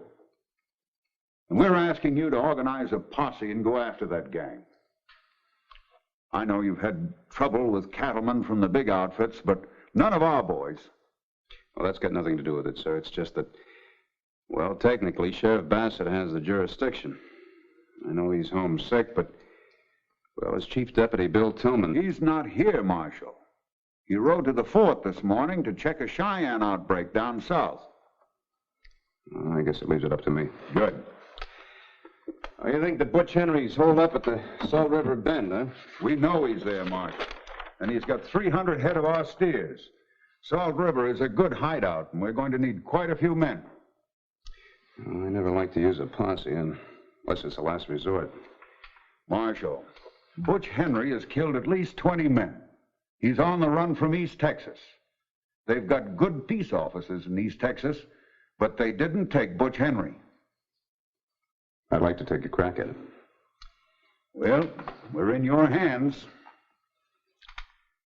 I reckon this is one of the few times that any cattleman ever came to you for help. Yes, it is, and I appreciate it. I want Butch Henry as much as you do. And here's another thing, Zach. We've run off all the beef we can rebrand and sell, right? Well, a couple of the boys can hold them here. So why don't the rest of us pull a raid on Dodge? They tell me them gambling houses are just loaded with cash money, right? No. What do you mean, no? George Morris tried it. He's a big-headed fool. He tried to take over the whole town. I mean a quick raid. Wyatt Earps and Dodge. Oh, now, Zach, don't tell me we're scared of that Cowtown Marshal. 19 notches, and I'll cut me number 20 for Mr. Earp. Zach, you ain't scared of Earp. Never laid eyes on him. Well, neither have I. But that's no reason to be taking him so serious. Who's he ever killed? Look, a man don't get an honest reputation without no notches in his gun, right? I'll think it over. Where you going? Check on the cattle guard. You think about it some more, Butch. But I figured on starting at sunup. No.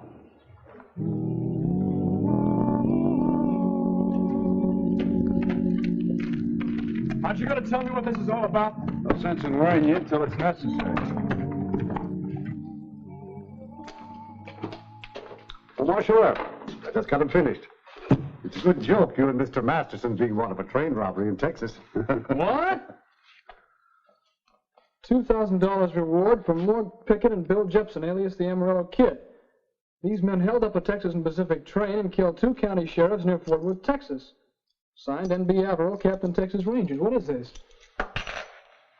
Mort Pickett and the Amarillo Kid. That's you and me.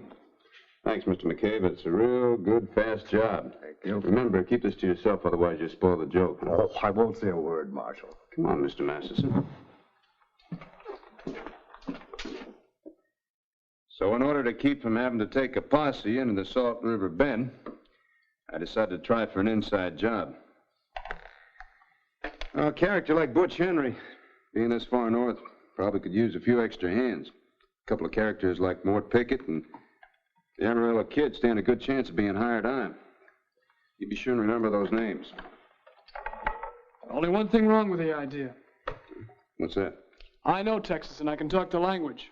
But they'd spot you for a Yankee in 2 minutes. Oh, Sonny, ain't you never heard me talk Texan? Well, I heard so much Texas talk up here in the north that I'll be dang gone if I don't seem to be using that accent in my sleep. Besides, they call me Silent and Mort Pickett. So, kid, you'll be doing all the talking. All right. But what if they start asking you about places in El Paso, Fort Worth, and San Antonio? Well, it's a long ride to Butch Henry's. You can tell me about them on the way. Well, supposing they do let us join them. Then what? It's not too big of an outfit.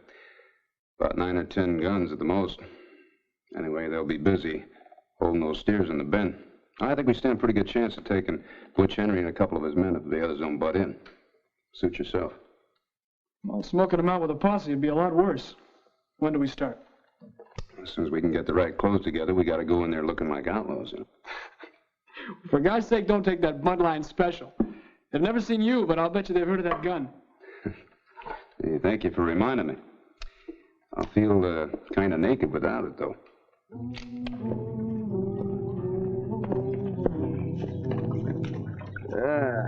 boy. Want some water? Yeah. Hey, you were telling me about Big Kate's place down in Waco. What did she look like, and what do you remember about her? She's not so awful big, just kind of thick-like. She has blue eyes and dark hair, but don't get me wrong, she's got a real good figure. She runs a saloon and dance hall. Her girls' names are Midge, Susie, Anna Mae, and Dolores. Well, I'll tell you, Sonny, that's a mighty heap of remembering.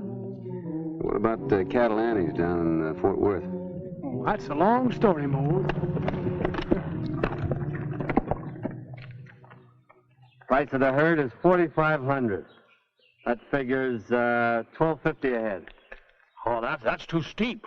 Why, a lot of the brands have been messed up in the changing. $4,500 cash or it's no deal. Sorry, gentlemen, I can't go above $3,000. Why, you ain't allowing for the risk I run. Hold it. Zach, see how much he's got on him. What are you doing? Shut you up. can't do this Where to do me. you keep it? Now we got visitors. You let me alone. I said shut up. I got friends that'll take care of you. 500 measly bucks. You get out of camp quick. Oh, this is just plain robbery. Oh, no. Not with strangers around. Then you hear those warning shots? You get on your horse and don't look back. That's just plain robbery. Get up there.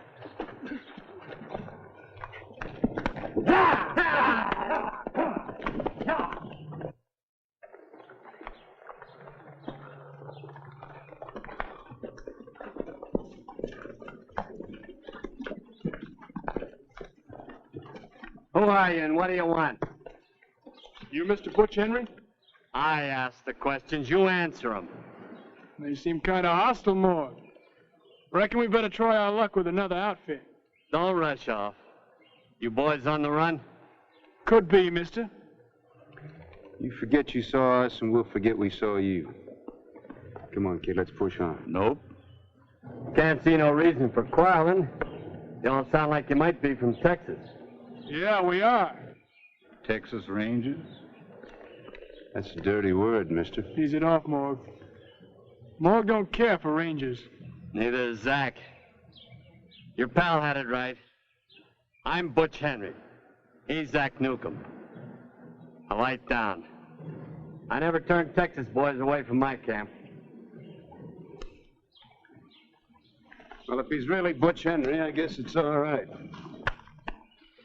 You know, you sound pretty big-headed for a trail ghost. I don't think I like Mr. Newcomb or whatever his name is. Ease it off, Morg. You'll have to make allowances, Mr. Henry. Morg and I, we've been traveling far and fast. That ain't Morg's true nature. That's just his belly growling. They're hungry. Go tell Simon to rustle them up some grub. Pronto.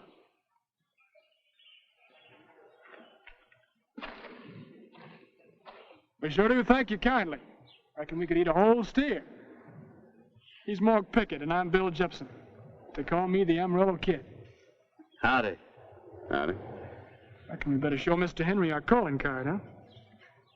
Sure. Calling card, huh? Well, that's as good as any with me, better than most. You fellas seem to know your way around, giving the Rangers the go by. Zach, take a look at that. Guess there ain't no harm in having a friendly little chat while Simon fixes up your grub. Come on. Boss. Yeah? They ain't wanted in Kansas. Well, what's the diff? They're on the run. Which one of you is the boss, anyhow? You or him? I'm Butch Henry. Ain't you never heard of me? Sure he has. You're the top gun in East Texas. 17 notches. 19. I got me 2 more the other day. 19 notches. I invited these boys to eat here. You making any objection? Nope. That satisfy you? Yeah, I reckon so. Take care of the horses. Come on over the fire.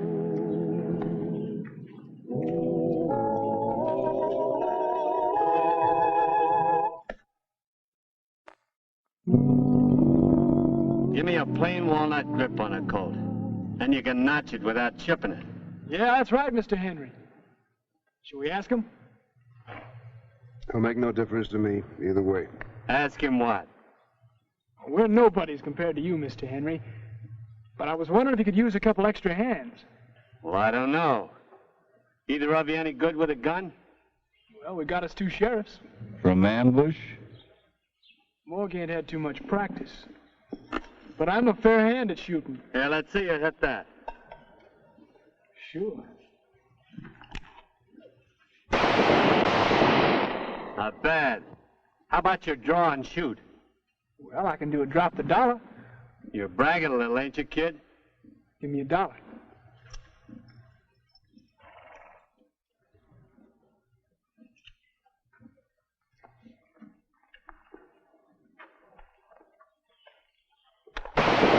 Hey, that's pretty good. You got the shot off before it ever hit the ground. What do you say, Zach? We can try him. But we don't want his pal. Nothing doing. Morgan and me left Texas together. We stay together. Listen to Newcomb. What does he do, bury the bodies for you? That's enough. Quit it! We're friends, Morg. Look, the kid can handle a gun and we can use him. I'll use Morg as one of the cattle guards. I'll blow on your soup. It's too hot.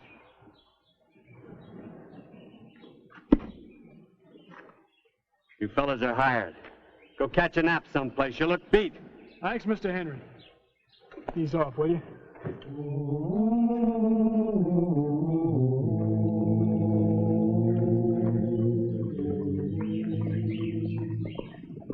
Looks like Butch has called a powwow.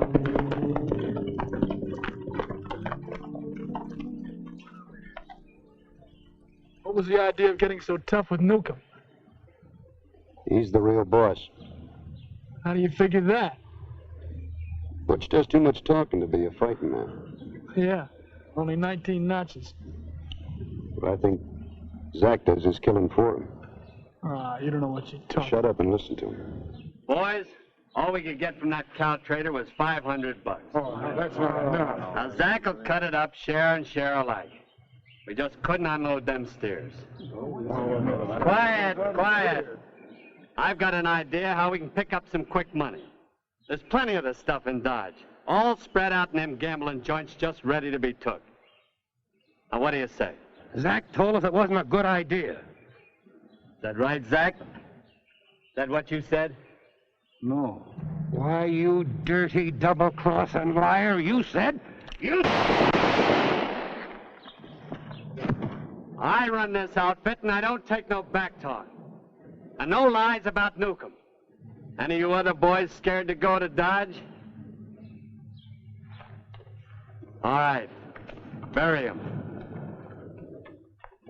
Zach got off the first shot. Yeah, he usually does. Why does he let Butch take all the credit? They're watching us going to sleep.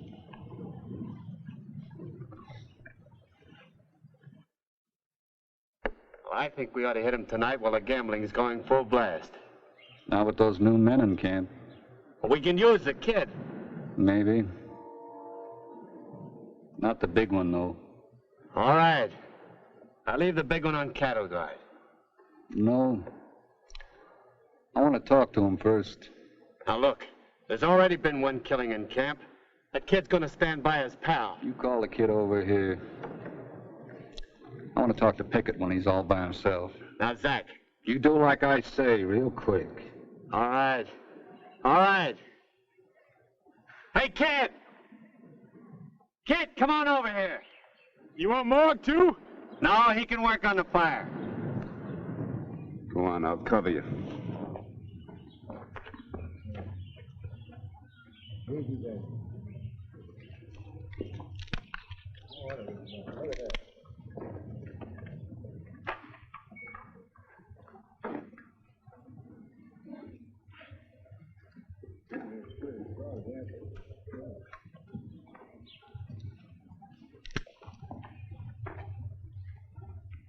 What part of Texas was you born in? Part of Texas? Yeah. Where was you born? El Paso, why? That's funny. I was born in El Paso. Maybe we're neighbors. Name me some of the streets.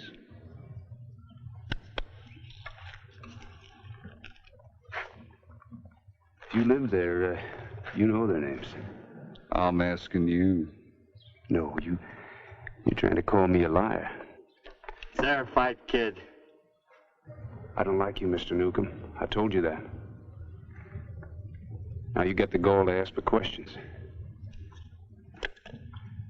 I don't like that. No. Sit down, Mr. Newcomb, before I'm tempted to break both your legs. Hold it! Any of you want to pick up his fight? Mr. Henry's coming, Morg. I got no quarrel with Mr. Henry.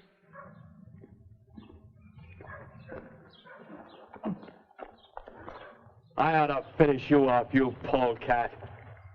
You don't like Newcomb? I despise him. None of the men ever liked him either. Patch him up. Put him on his horse. I don't want him around my camp.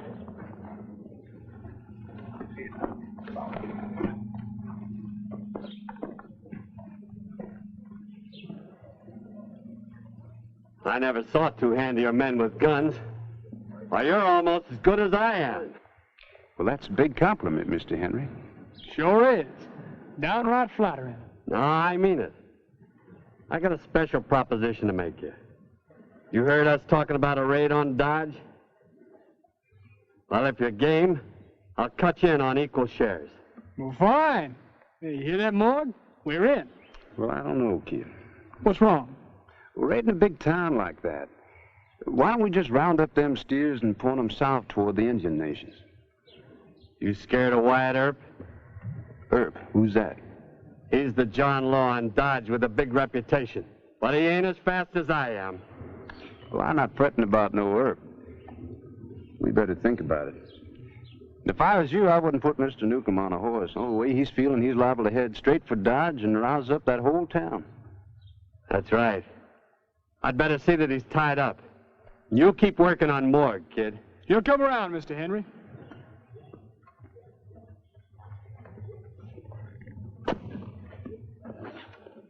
You aiming to bulldoze that whole outfit into town? I slipped up on a serious point. Should have told those cattlemen back in Dodge what you and I were going to try and do. You couldn't do that. They'd have talked.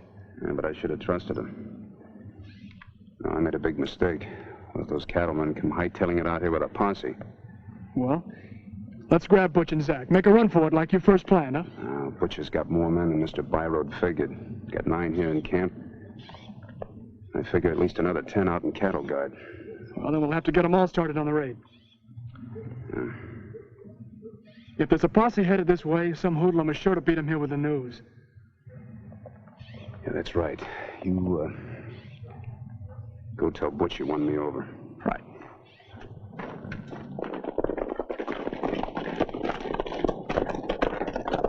How much further to the bend?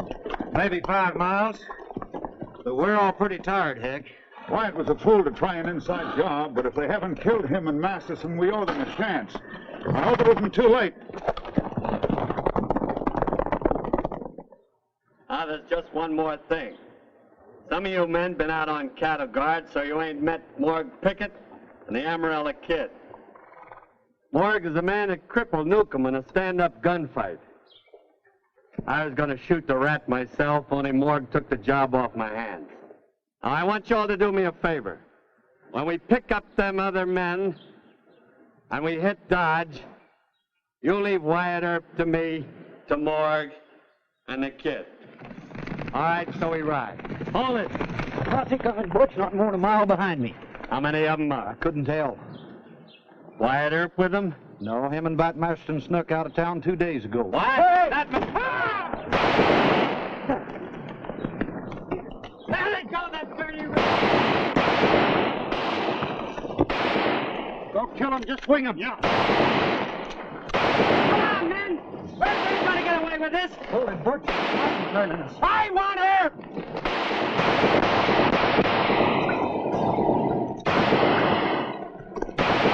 It's too late! Take cover! Move around! I want them dirty John Law!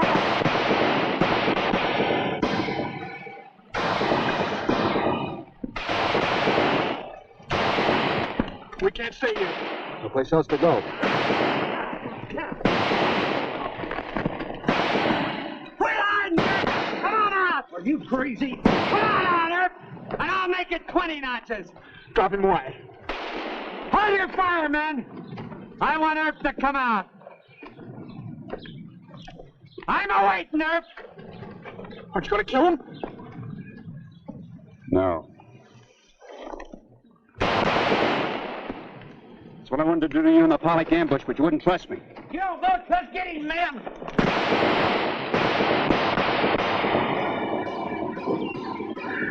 You hit? No. We're not coming out this way.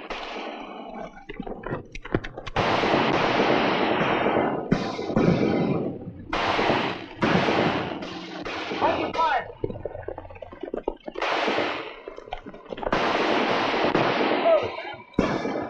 Come on, drop your guns.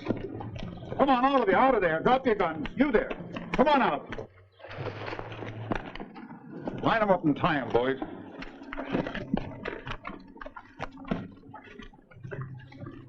A close call, Marshal. You're right, sir. We'd like to thank you. That's Butch Henry, but he's not really the tough one. Tough one is Zach Newton. He's tied up over there. So Butch Henry isn't really tough. A cattle thief with 19 notches on his gun. Well, he's just a big blowhard, sir. I'll tell you all about it back in town. Yeah, I told you, he's just got a headache. Well, he cleaned up the country, the old Wild West country. He made law and order prevail. And none can deny it, the legend of Wyatt forever will live on the trail. Wyatt Earp, brave, courageous, and bold.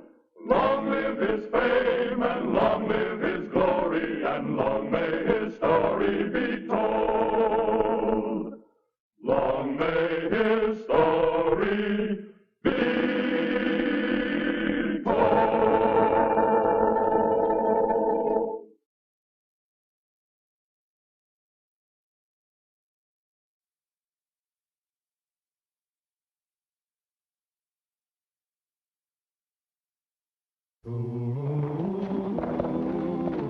Runaway stagecoach right behind me! Clear the street! Runaway stagecoach! Coming this way! Runaway stagecoach! Clear the street! Runaway stagecoach! Runaway!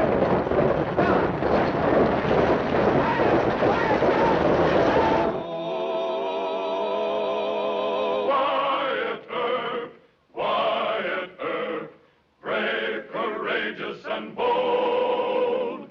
Long live his fame, and long live his glory, and long may his story be told. The Life and Legend of Wyatt Earp, starring Hugh O'Brien. Runaway stagecoach! Run to cover! Stagecoach, run away! Run to cover! Now, get off your feet!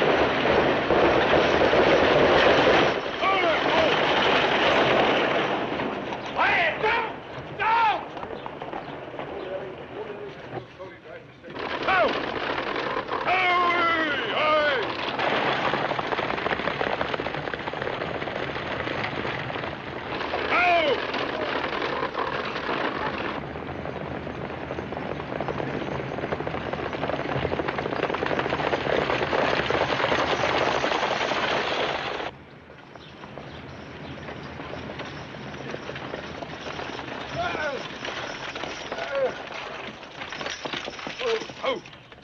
Everybody all right? Yeah.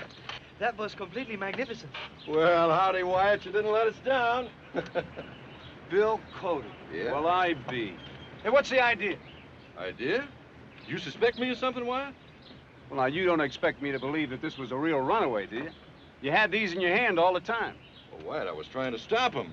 Oh, I did my best, but they're mighty spirited animals. You listen to me. Even though you're a good friend of mine, and even though everybody loves Buffalo Bill, you got no right to endanger the lives of... Well, Marshal, we meet again. Are you, Wyatt? Mr. Buntline. Well, Mr. Ned Buntline. So you're in on this, too, huh? Yeah, I'll explain about it later. Come on down, Prince.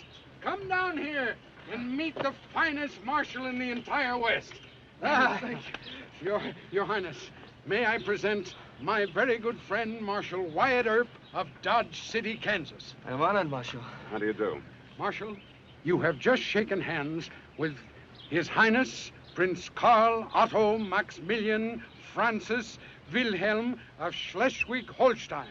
That's in Germany. Oh. Thank you, Marshal, for saving my life. Ich bin sehr dankbar. Well, I'm happy to know you, Prince, but as far as saving your life is concerned, Oh, the Marshal is a very shy man. Shy and modest at all times. Marshal, the United States government will also be most grateful to you. Yes, because the Prince is traveling all through the West as a guest of the United States government, with Mr. Cody and myself as personal guides. Well, I'm beginning to understand now, Mr. Buntline. I knew you would, Mr. Earp. Marshal, I have heard that your town of Dodge City is most unbewunderbar. Wild, I think. Wild. And that you are always busy shooting bad men.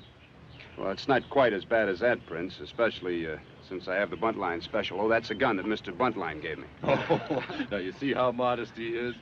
Now, Wyatt, what do you say we get His Highness fixed up with a hotel room, and then you and Mr. Buntline and myself can spend a little time talking together while the Prince rests up for one of Dodge City's wild and woolly Saturday nights, huh? Good. I'd like to talk to you, too. About several things. Well, here we go, Your Highness. There we go. What I should really do is charge you both with disturbing the peace, endangering the life and limb of citizens, to say nothing of what... Now, Marshal, you know that neither Bill nor I would do anything to injure innocent people. I had control of them horses every foot of the way, Wyatt. Yeah, and didn't we send a rider well ahead to warn everybody off the street? Of course, we didn't figure on you being so handy, though. That was a real bonus, Wyatt, you stopping that runaway like you did. Of course, it wasn't a real runaway, but then you didn't know that. And that's another charge. Endangering the life of a peace officer unnecessarily. I could have busted my neck. Oh, I'd just hated to see that, Wyatt. Oh, that would have been terrible. Of course, we would have sent you flowers, wouldn't we, Ned? Of course.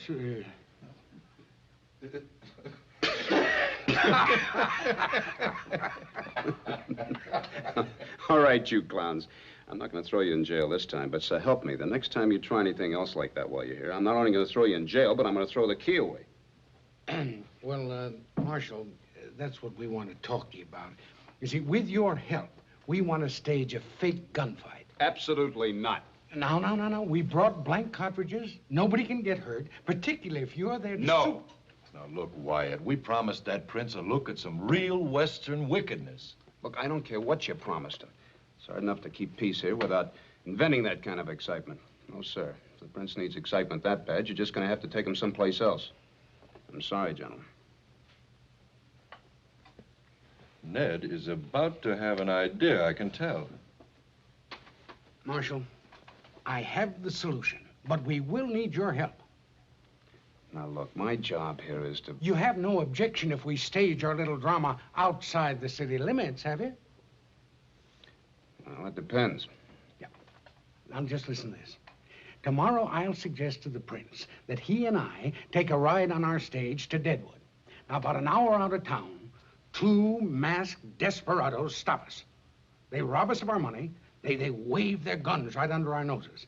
And then at the right time, you and Bill come to the rescue. The desperados try to get away, but after a thrilling chase, you capture them. You retrieve our money, you throw the culprits into jail. Now, how does that sound? Oh, that sounds real good. That sounds real good. There's nothing wrong with that as far as I can see. Huh? There's just one problem. Where are you going to get the hold-up men? Well, you got 4 or 5 deputies. You pick 2 of them, and we'll pay them well for their acting. Now, look, Mr. Buntline, I'm grateful to you for this fine gun you gave me last year. And for knowing you, but... Well... Oh, come now, on now, Marshal, Wyatt. You've got to be a good sport about absolutely this. nobody can get hurt. And not. all we got to do is get the time and That's the place. right, and the you... For you, nothing. A bullet for you. You get no help. Cody, a pair of 5s. And for me, Shana Dami. Pair of 5s is high.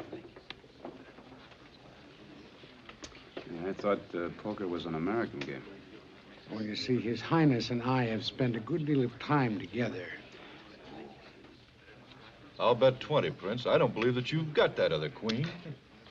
Well, that's costing you to find out, Herr Cody. So I'll see you, and I'll bump you 20. Well, can't quit now. I'll see you. Oh. Bert, drink for all my friends, please. And this is for you, Fräulein. You bring me luck. Kaffee was Schönes. All right, somebody. Deal. Oh, now, don't be a bad sport. Oh, let's play the game if we're going to play. That's a mighty valuable piece of merchandise sitting in that chair over there. I know what you're thinking, and it's too risky. Well, it doesn't need to be. Do you realize how much ransom money the government would pay if we happen to Oh, no. We'd have every United States Marshal in the country after us, and probably the Army, too. He's never alone anyway. Cody and that other fella never let him out of their sight. Yeah, and what about Earp? He hadn't left him all night. Well, the marshal's generally on duty till 4 o'clock in the morning. Then he sleeps till noon. That gives us 8 hours we don't have to worry about him. Now, the other two, they're not going to cause us much trouble. I'll go along with you if we just lift that poke he's carrying. But no kidnapping. Yeah, and that goes for me, too. You know, between him and the others, there should be quite a bit of cash. Well, maybe you boys are right. But just the same, one of us is going to keep an eye on him from now on. 3 deuces. Yeah. I have completely good luck, eh, Marshal? You're a good player, Your Highness. You must have had a fine teacher. Oh, yeah, and I'll bet Buntline gets a cut of his winnings, too. Huh? I beg your pardon. He's still winning. I wish him luck. He's better than Sitting Bull. Oh, very funny. Hey. Come on, let's play. Did you ever play with him?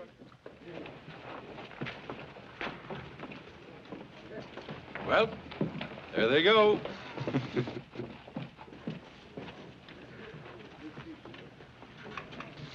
Oh, Hal, you give them a half an hour and then start, huh?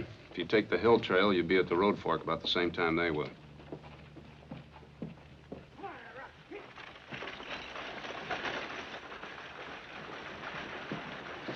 Wyatt, how do I look?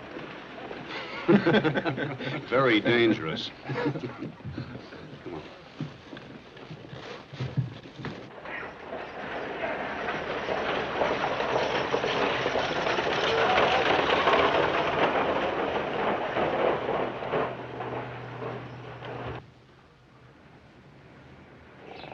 Are you sure just the two of them got on that stagecoach?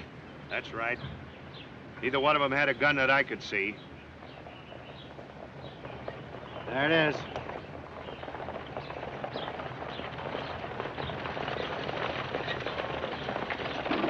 Of course, Your Majesty, it isn't as bad now as it used to be, you know. But I tell you, there was a time when hardly a day passed without a robbery. And all of them, oh yes, all of them right around here in this area. Oh, that's the truth. Well, for instance, now, here. Whoa!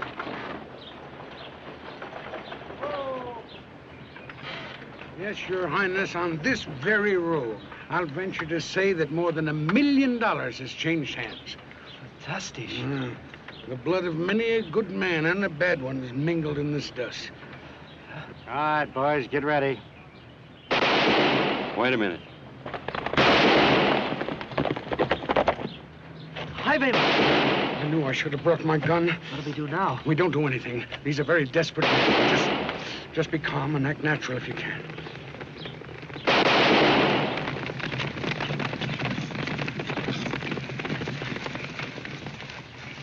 One false move, you get it between the eyes. You keep him covered, Jesse. I'll get the loot. You call it Jesse. Here, put your money in there. Come on, do as they say. Don't hesitate. Here. Looks like somebody had the same idea we did. Yeah, there's only two of them.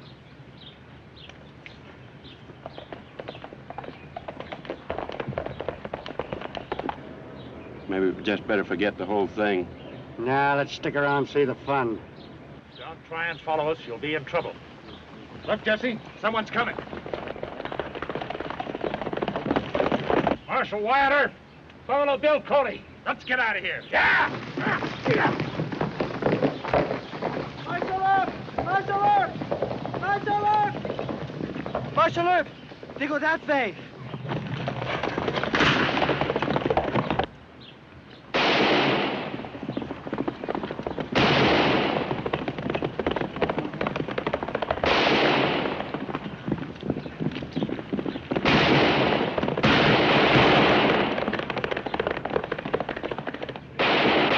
That takes care of that. Now, just wait a minute. No point trying to rob him now. Their money's gone. I'm going to do what I wanted to do in the first place. Are you two with me? Now, hold on, Cagle. Come on, if you're with me. If not, turn around and ride back.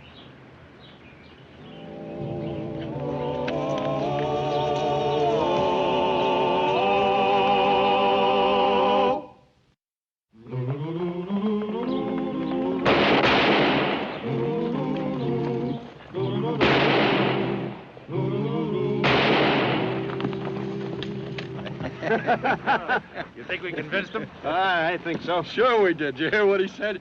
They go that way. Hey, you better give us your guns. You're our prisoners now, remember. Yeah. Hey, you what?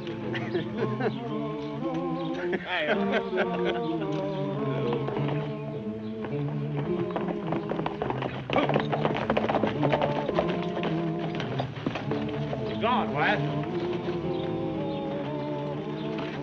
You think this is another one of Buntline's tricks? I don't think so, Wyatt. That prince is pretty valuable property. Still, Ned might have ridden off with him just to worry us. Hold this. Come here. 3 horses came in from that direction.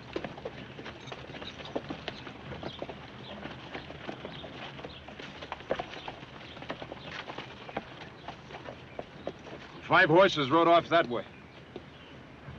Is this another one of your schemes, Bill? Did you and Buntline hire somebody to fake a kidnapping or something? If you did, I'm warning you. So help me, Wyatt. I didn't know anything about this. All right, well, let's trail them. Give them back their guns. You may need them.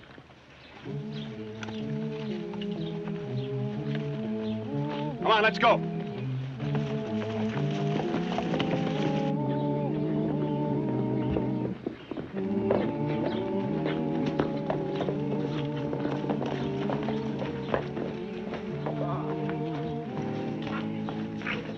All right, get him out of the horses. Oh, it's a very convincing performance, young man. Who thought of this, the marshal? Oh, sure. Get in there. Wait, you can't treat Mr. Buntline. No joke. Oh, hey, this is no joke. Who said it was? Get in there. Joe, if you harm that boy, don't you touch him. I hold you responsible for that boy. Get him in there. I'll put the horses away, boys.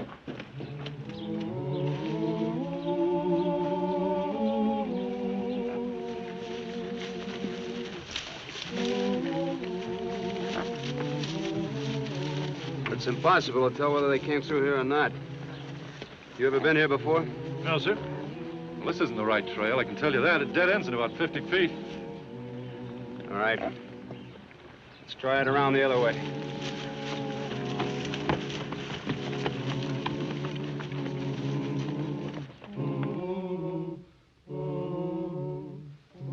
Let me hear the note now. What'd you say? Well, here it is. The prince is alive and unharmed. If you want him to stay that way, it will cost you $50,000 in gold. How's that? So far, it sounds fine.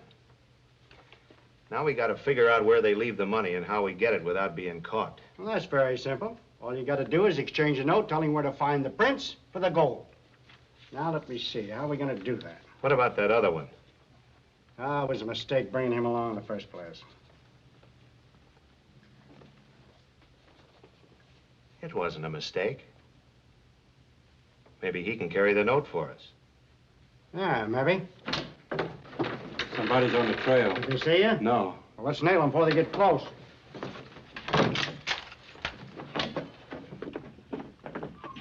Why don't you take the side of the shack? Come with me, Mac.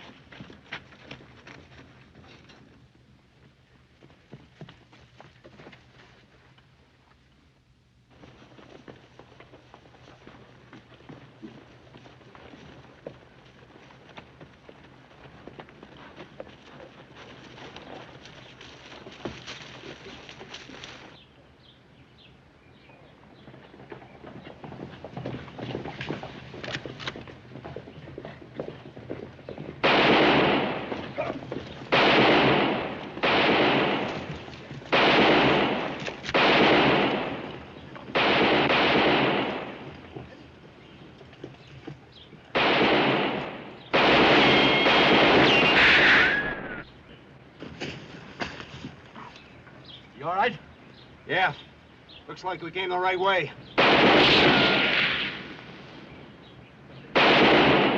Hal, Sam!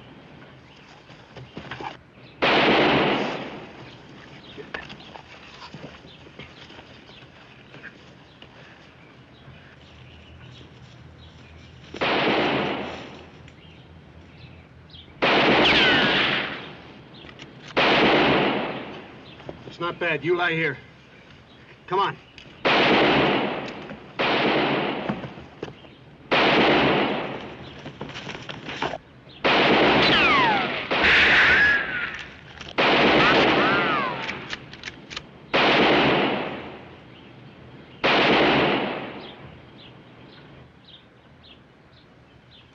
Wait.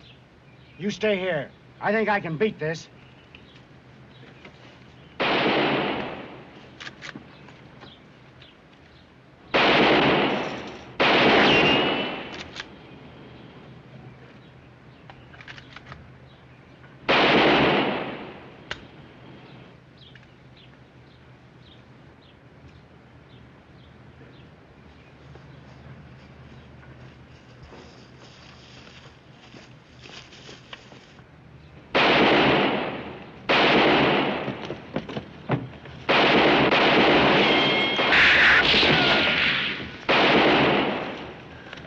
I missed mine. Did you get yours? I don't think so. We got him respectful, though.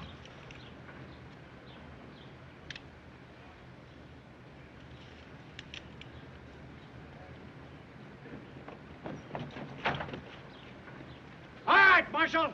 You can still see the prince is alive. And if you want to keep him like that, come in with your hands up. All of you.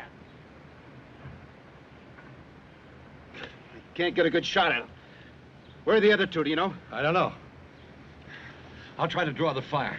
Neither of them can shoot for sour apples. You try to keep me covered. Wait a minute, Phil. All right.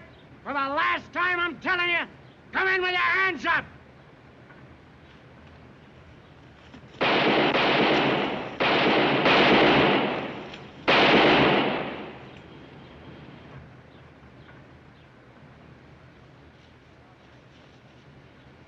You rascals have killed my friend Wyatt Earp, and you're going to pay for that. There he is. Get him. Without Earp, we ain't got no problem.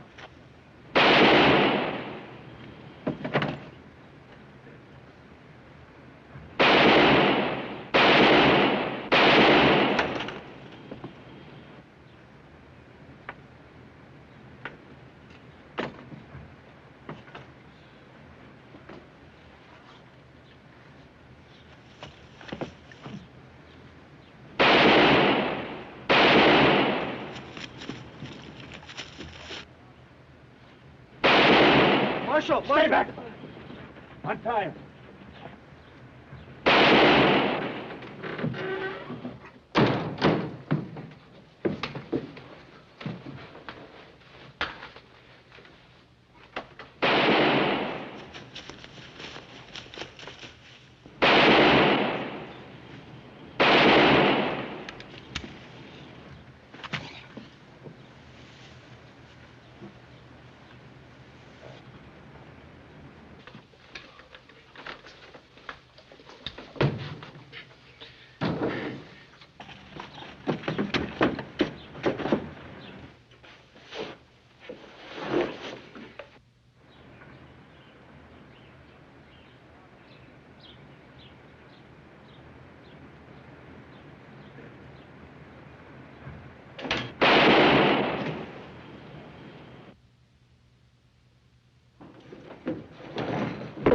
Now, Bill, now!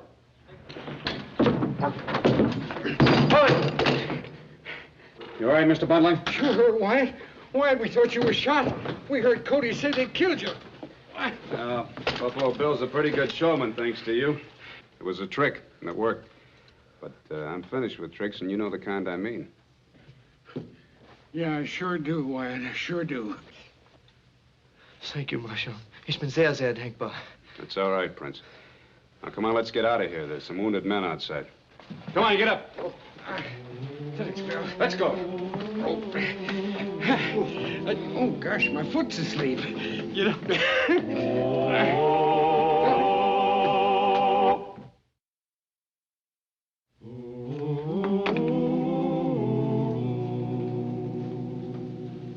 As the Crown Prince of Schleswig-Holstein, I hereby decorate you with the highest award for bravery my country can bestow, the Royal Order of 21. Well, thank you, Your Highness. I'm glad we were able to help. Marshal, words fail me. Well, Mr. Buntline, not for long, I am sure. No, the world will hear of this in my next novel, The Further Adventures of Wyatt Earp. Wyatt, you're all right. I'm going to miss you. Well, thanks, Bill. You're all right yourself. You come back again, but next time, no tricks. Oh, absolutely not. Well, we're off to Wichita, if Your Highness pleases. I do. Goodbye, Marshal. Goodbye, Your Highness. Off to Wichita! Yeah, you remember Wichita. Oh, I'll never forget it. Yeah, well, now you keep your decoration polished. I'll do Wyatt. that. You drive carefully now, huh?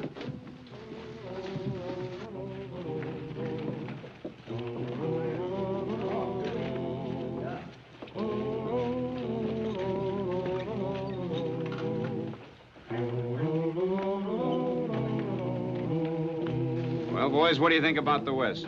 You think it's wild enough? Yeah, I think so, Wyatt. So do I. And I'll tell you something. If I ever agree to another scheme like we got involved in yesterday, you got my permission to put me in my own jail and throw the keys away.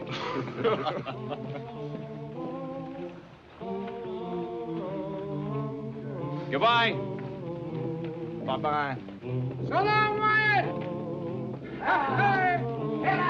Come on, boys! Thanks for everything! You know, Wyatt, I can't wait to read about your latest experiences in Ned Buntline's magazine. Neither can I. You can bet your bottom dollar it won't be anything like what really happened. No, sir, it'll be a real thriller.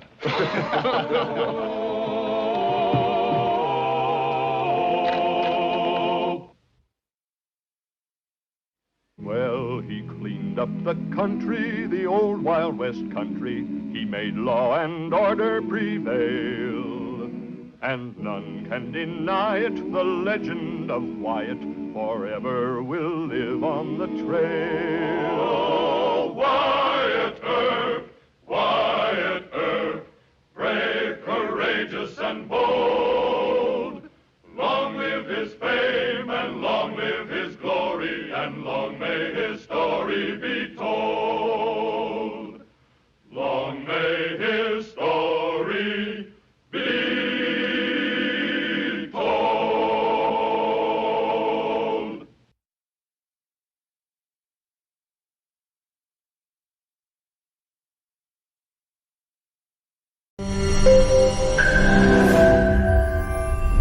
তোমাকে 15 লাখ টাকাই দিতে হবে। তুমি যদি দিতে না পারো তোমার বাবাকে কল দাও। তোমার যত জমি জিরাত বাড়িতে যা যা আছে এগুলো বেচা হইলেও তোমরা আমাদের টাকা পাই পাই করে শোধ করবা।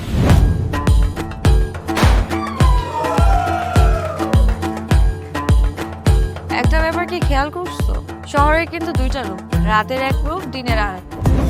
বেঁধেছি ঘর হৃদয়ের পর, গাঢ় সবুজ ওই গহীন বনে। আরে ব্রো, সবসময় চিল থাকতে হবে, কিচ্ছু মাথায় নেওয়া যাবে না। ভালোবাসা হচ্ছে একজন আরেকজনের উপর ভরসা করে, একজন আরেকজনের হাতের উপর হাত রেখে এই জীবনটা কাটিয়ে দেয়। কিছু মানুষ এই রাত জেগে থাকে আর টাকার বিনিময়ে সুখ খোঁজে। বসুন। এখন তো সিরিয়াস হওয়া উচিত, তাই না? আমি তো কোথাও যাচ্ছি না পার্টি করতে। তুমি কেন যাচ্ছ? কেন বন্ধ করতে পারতেছো না বলো তো?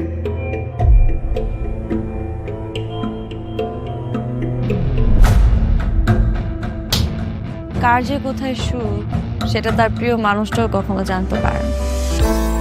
পাশাপাশি তবু যাচ্ছি বিপরীতে,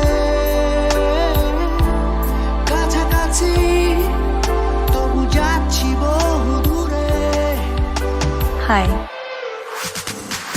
you look good. Thank you.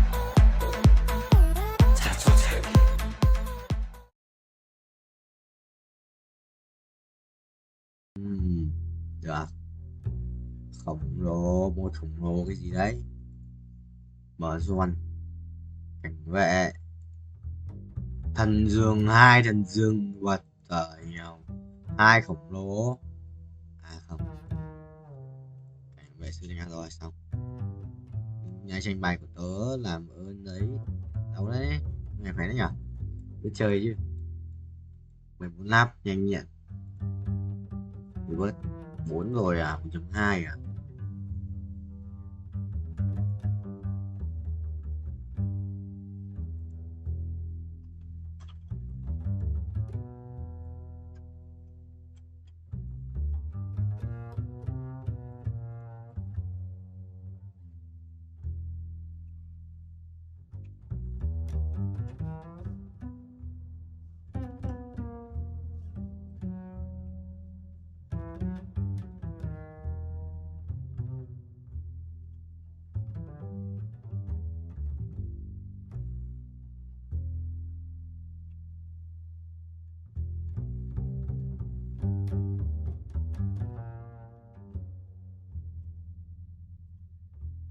Dương ơi, đây chuyển chuột tội, thú tượng với cả giáp máu ánh sáng thì cái nào ánh sáng ngon hơn?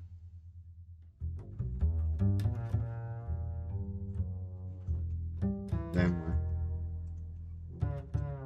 Bình gì 200 lát về không tật này, 51 này, 200 lát một cái. Được 200 lát. À, không nhả tiếp được rồi.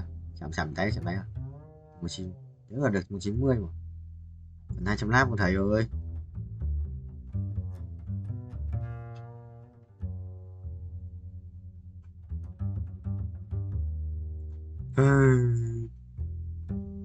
Bớt em đủ 80 củ được bớt lần nữa ăn đét vậy rồi tao bớt lần nữa xong rồi tao mới cút về bên kia bớt 5 ấy xong rồi mình cút về bên kia được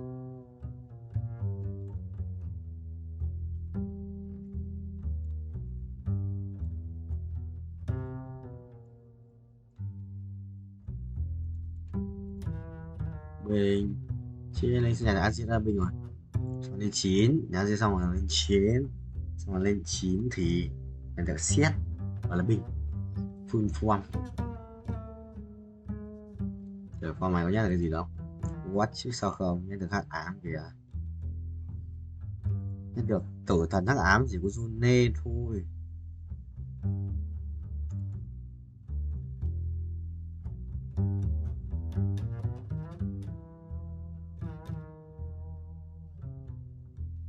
rồi bay một chỗ ác quỷ nhỉ mèo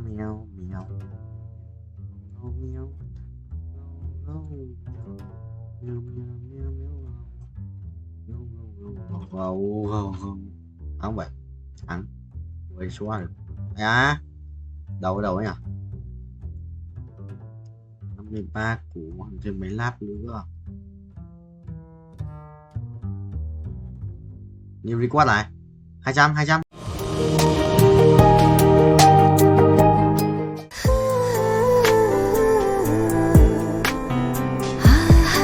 আপনি কিন্তু দেখতে যথেষ্ট সুন্দরী একজন মানুষ দেখতে বেশ romantic যেন শেক্সপিয়ারের নাটকের কোনো নায়িকার মতো ভেবেছিলাম কিন্তু আপনি তো পুরোটাই মর্মান্তিক যে কোনো মানুষ আপনাকে দেখে মর্মাহত হতে পারে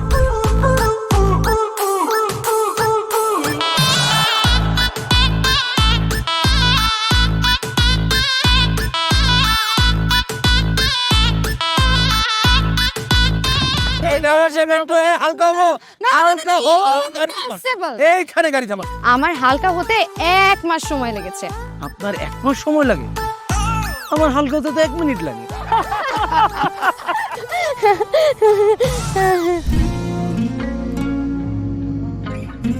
আমার কাছে মনে হয় জীবনসঙ্গী এমন হওয়া উচিত যার সাথে আপনি প্রতিটা মুহূর্ত উপভোগ করতে পারবেন সারাক্ষণ খুনসুটিতে মেতে থাকতে পারবেন এবং তার মনে এমনভাবে বসবাস করবেন যে আপনার দিকে সে একটাবার তাকালেই বলে দিতে পারবে যে তার বেঁচে থাকার কারণই আপনি পথে চলতে চলতে কথা বলতে বলতে কখন যেন হলে আমার জানি গল্পে গল্পে মিশে অল্পে অল্পে আমিও হয়ে গেছি তোমার ছোট ছোট ভুল ফুটে হলো ফুল যে তোমাকে পেলাম গুটি গুটি পাই স্বপ্নের নাই আমি ভেসে গেলাম।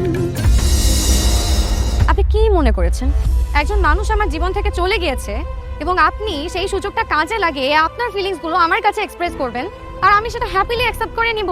এই হচ্ছে আপনার বন্ধুত্বের নমুনা? রোদের পাখি তোর শহরে আমার মনের স্বপ্ন ঘিরে ওরে পাখি ওরে সারাক্ষণ তোর শহরে বৃষ্টি হলে ভিজে আমার মন।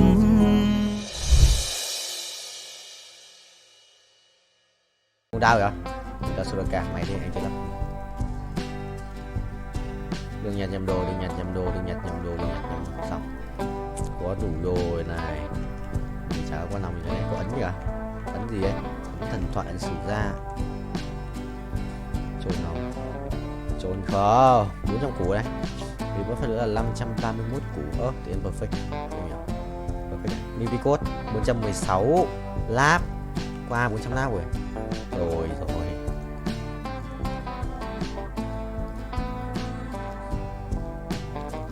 Pháp rồi xong này. Đi Lào và này còn đồ đéo nữa.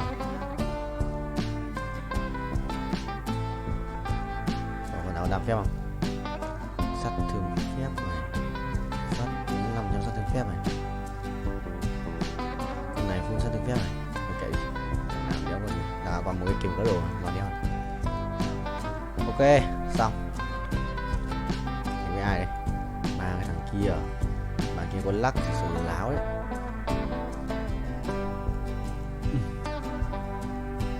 Bạn kia có cả lắc thì đéo dấu ấy. 500 củ ở thiếu 30 triệu đó. Thiếu 26 triệu. Mốt nữa thì sẽ được là đủ tiền để trip bớt hơn nữa. Nên 6.6 rồi.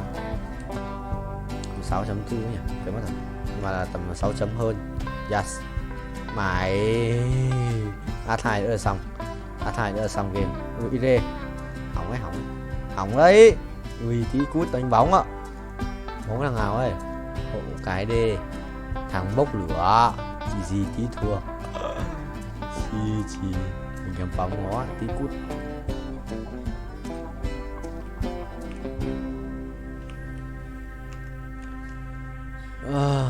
Cho thêm máu à 19 thì làm chi là mình phải thắng không mình cút một trong hai thằng này.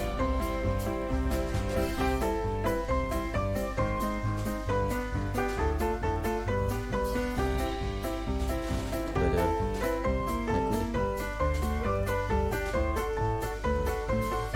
Vẫn được, vẫn đéo đủ. Đéo ra át này. Thằng này cầm 2 con át. Át này. Thằng này không cầm át nào.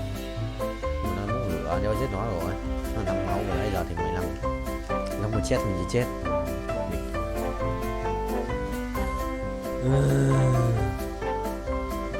Cái thằng quay con lắc và bắn phát cho gần con át 100 phút. Nó cầm át rồi nhưng mà nếu nó át nhở cũng mất 4 con mà. Không tao. Có một bắn lỏ lắm. Để bảo mà một bắn lỏ nhất còn bị CC.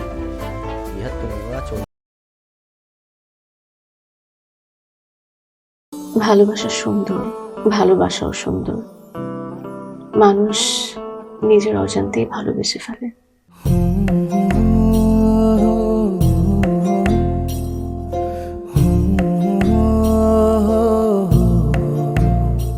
আমারও মনে হয় কি জানেন, আপনার মতো জানাশোনা কাউকে না আমার বিয়ে করা উচিত। এটা কি উপলক্ষে? ম্যাডাম ফুলটা গ্রহণ করুন, তারপরে বলতেছি। ভোটার আইডি কার্ডে যার স্বাক্ষরের জায়গায় টিপসই দেয় এখানে কেউ ডাক্তার। এই দুইজনের মধ্যে যে আগে ম্যাডামের মন জয় করতে পারবে ম্যাডাম তার। একদিন না দেখলে তোমায় বন্ধু আন্ধার লাগে সব, তোমার এই প্রেমে এমনই টান রুগীদের তো ডক্টরের কাছে আসলে ব্যথা কমে যায়, আপনি তো উল্টো হলো কেন?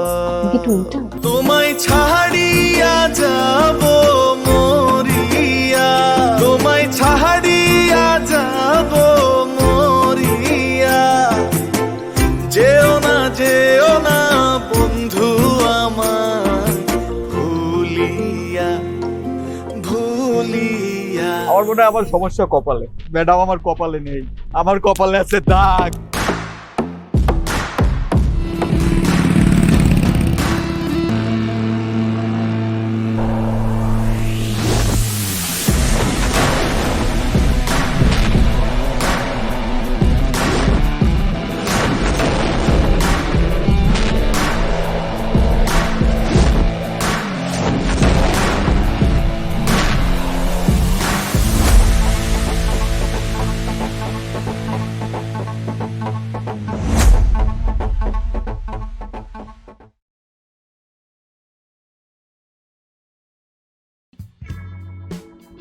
Dạo đấy.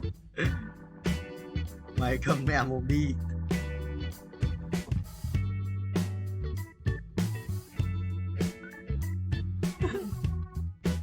Dương ơi, người ta xem cái album của tao đi.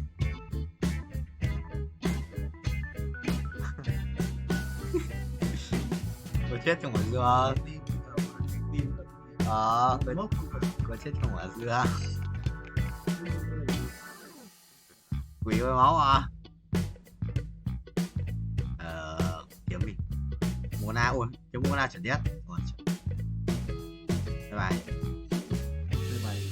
Bài đéo ra xẻ rách như Zana lắc kiểu gì. Nhưng mà tao thấy nó cũng mạnh ấy, tao mới chơi. Vừa tao đánh cái bài này tiếp cho cái đéo kia thằng chỗ 10 á. Cái thằng chỗ 10 nó kiểu lắm. Thế là cường đến mùng 8 được về à? Không. Thằng ấy nhót mà, nhót. Từ Dương về quê không biết. Xa bịch làm mau.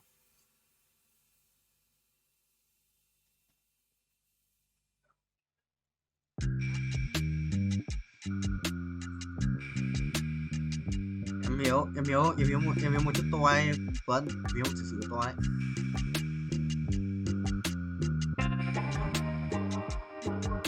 Em hiểu hôm anh ngủ nhà ngủ giường anh chặt quá, thích cấp giường không? Sang giường kia ngủ.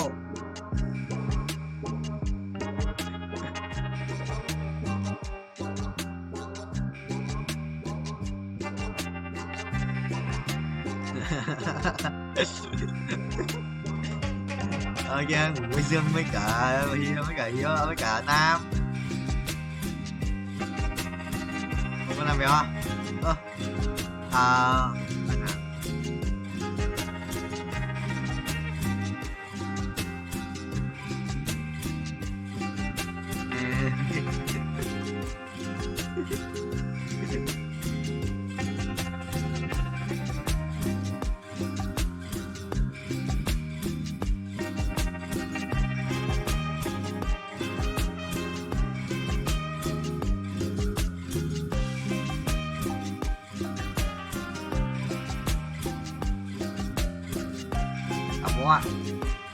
Hàm 3 xong, hàm 3 mất rồi, hàm mất.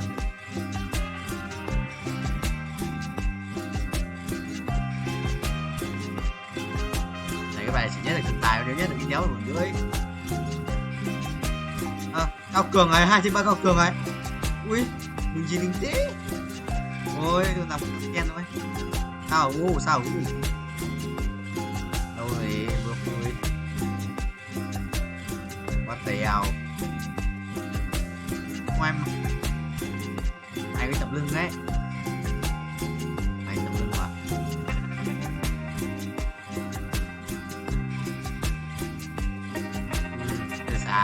xà với díp tập xà với díp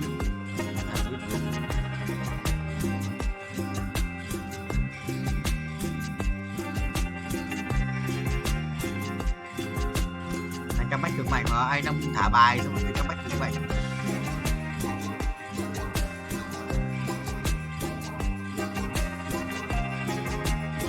Ngày qua nói hai một cửa một chi linh ấy.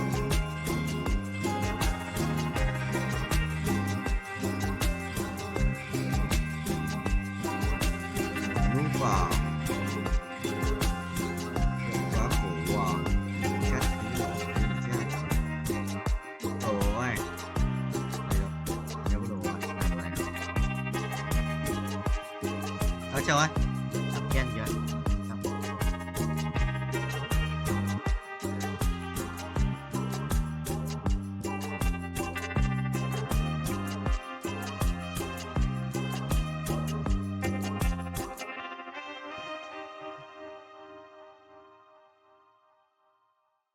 Rồi vẫn là thằng Kerry ạ. Vẫn lắc ba vẫn là thằng Kerry ạ. Cút. Qua lúc quá. Ao bất tử Dương ơi. Đéo chết. Ao đéo chết. Lại hiểu rồi, lại hiểu rồi.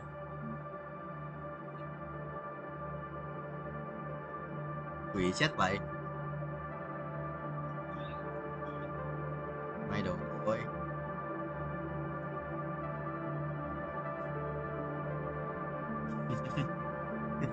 Tao kia này xong. Xong tới lên 8 nhá, tao kia lên 3 cao cường nữa. Rồi quỷ. 3 cao cường, 2 hiền giả, 2 long vương, 2 cảnh vệ, 2 pháp sư, 2 sứ đánh hóa, 2 lực sĩ, 2 hung linh. Rồi xong. Số 7. Tội à. Nó sang bác à. Seekers à. Seekers thì quen rồi. Pizza. Hello em Vũ.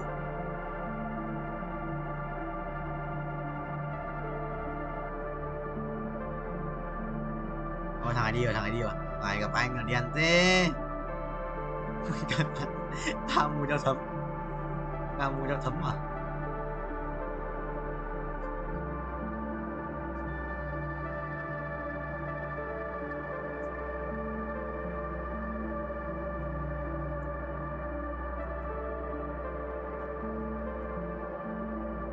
Xong rồi xếp tiền thôi. Safety lên tiếp rồi.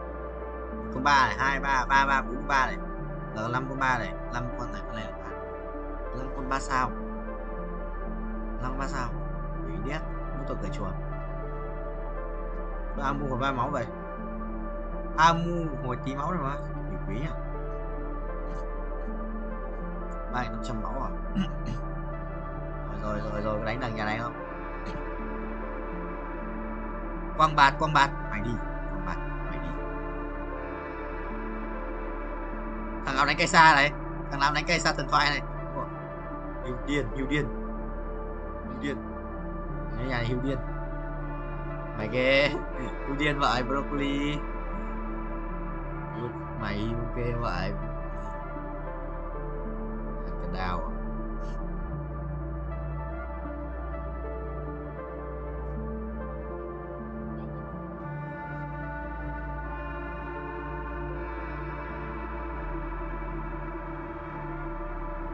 Đâu ấn pháp sư à? Có pháp sư rồi, kể đi. Pháp sư là tăng gì? Tăng 150 máu. Pháp sư à? Bắt cho ăn đi đâu ấy? Yes. À, để pháp sư đắp cho đi. Pháp sư đâu? Rồi, tăng chất cả đồng minh. Pháp sư tăng chất số 1.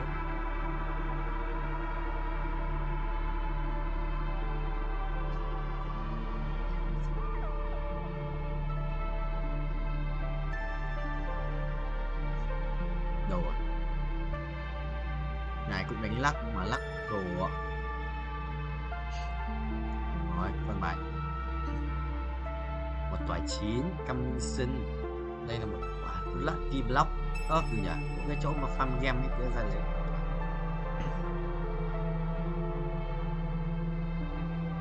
Ui mày sắp chơi được. Ui tao sẽ chơi được 12 tiếng rồi, tao chơi được 9,7 giờ rồi. Đấy anh treo nữa, anh trong nghịch ấy.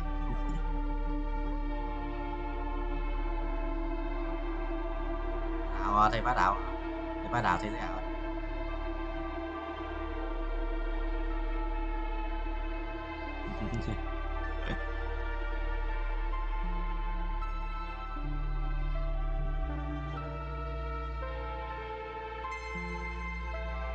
Nói Nói gì đây? Nói gì qua?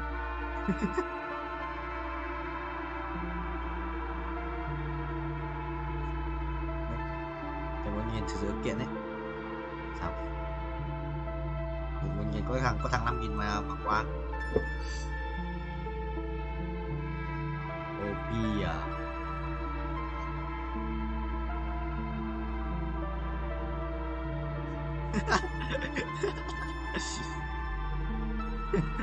Là map à? Ê à, bán những vật này về chơi vua à? Quý à? Cây xa, ai cây xa qua mất lửa cây vua rồi, cây xa cũng... Ô trời ơi, rồi cụ, cây xa. Vẫn lắc quăng đầu điên, lắc ba quăng đầu điên, Amu vẫn chưa chết. À, quý đấy, Amu vẫn chưa chết nha.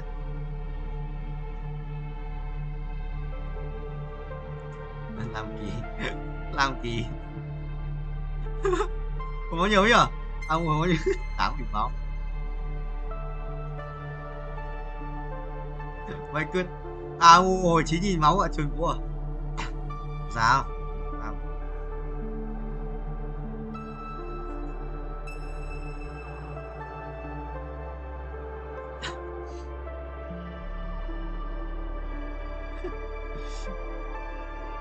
Chửi nhau à?